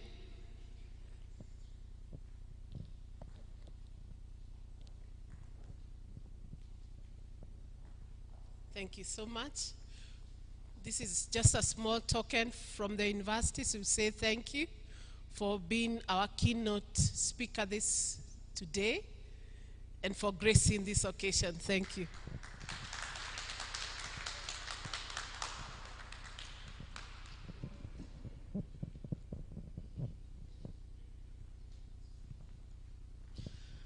Thank you, Mrs. Trofena. Thank you, VC. Thank you, participants, for that wonderful function. At this point, I would like to call upon Mr. Como to give some announcements. Thank you, Professor Kedai.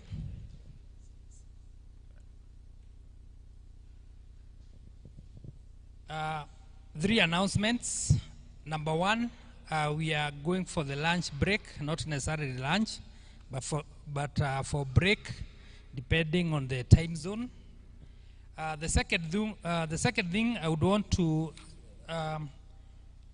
give you the rooms that you are going to use, and the moderators. We have done some few changes. So room 1, still at Dr. Thiongo, will meet here at the multipurpose hall. Room 2, at the Dr. Wabogo, will also be in this room. So we are going to have 2 rooms. Room 3, moderated by Komu, will be in the faculty lodge. And there's a new group, Group 4. Group 4 will be under Professor Kedae as the rapporteur, as the moderator, and Kawino as the rapporteur. And they are going to use one of the rooms, the one that has the best internet. And we also now have our international participants. Again, they are going to be allocated rooms by Professor Zin. And what we ask all the moderators is that at least you must ensure that you are logged in. And then we are strictly going to meet here at 3:30. All these teams have got 4 presenters. Ensure that you divide the presentation time in accordance to the time. So we meet here at 3:30 for the closing ceremony. And with that, you are all welcome to go for the health break. Thank you.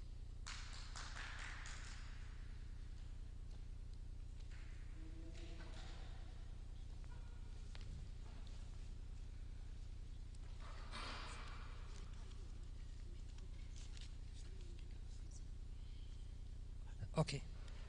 Let me just explain something for those who are still here.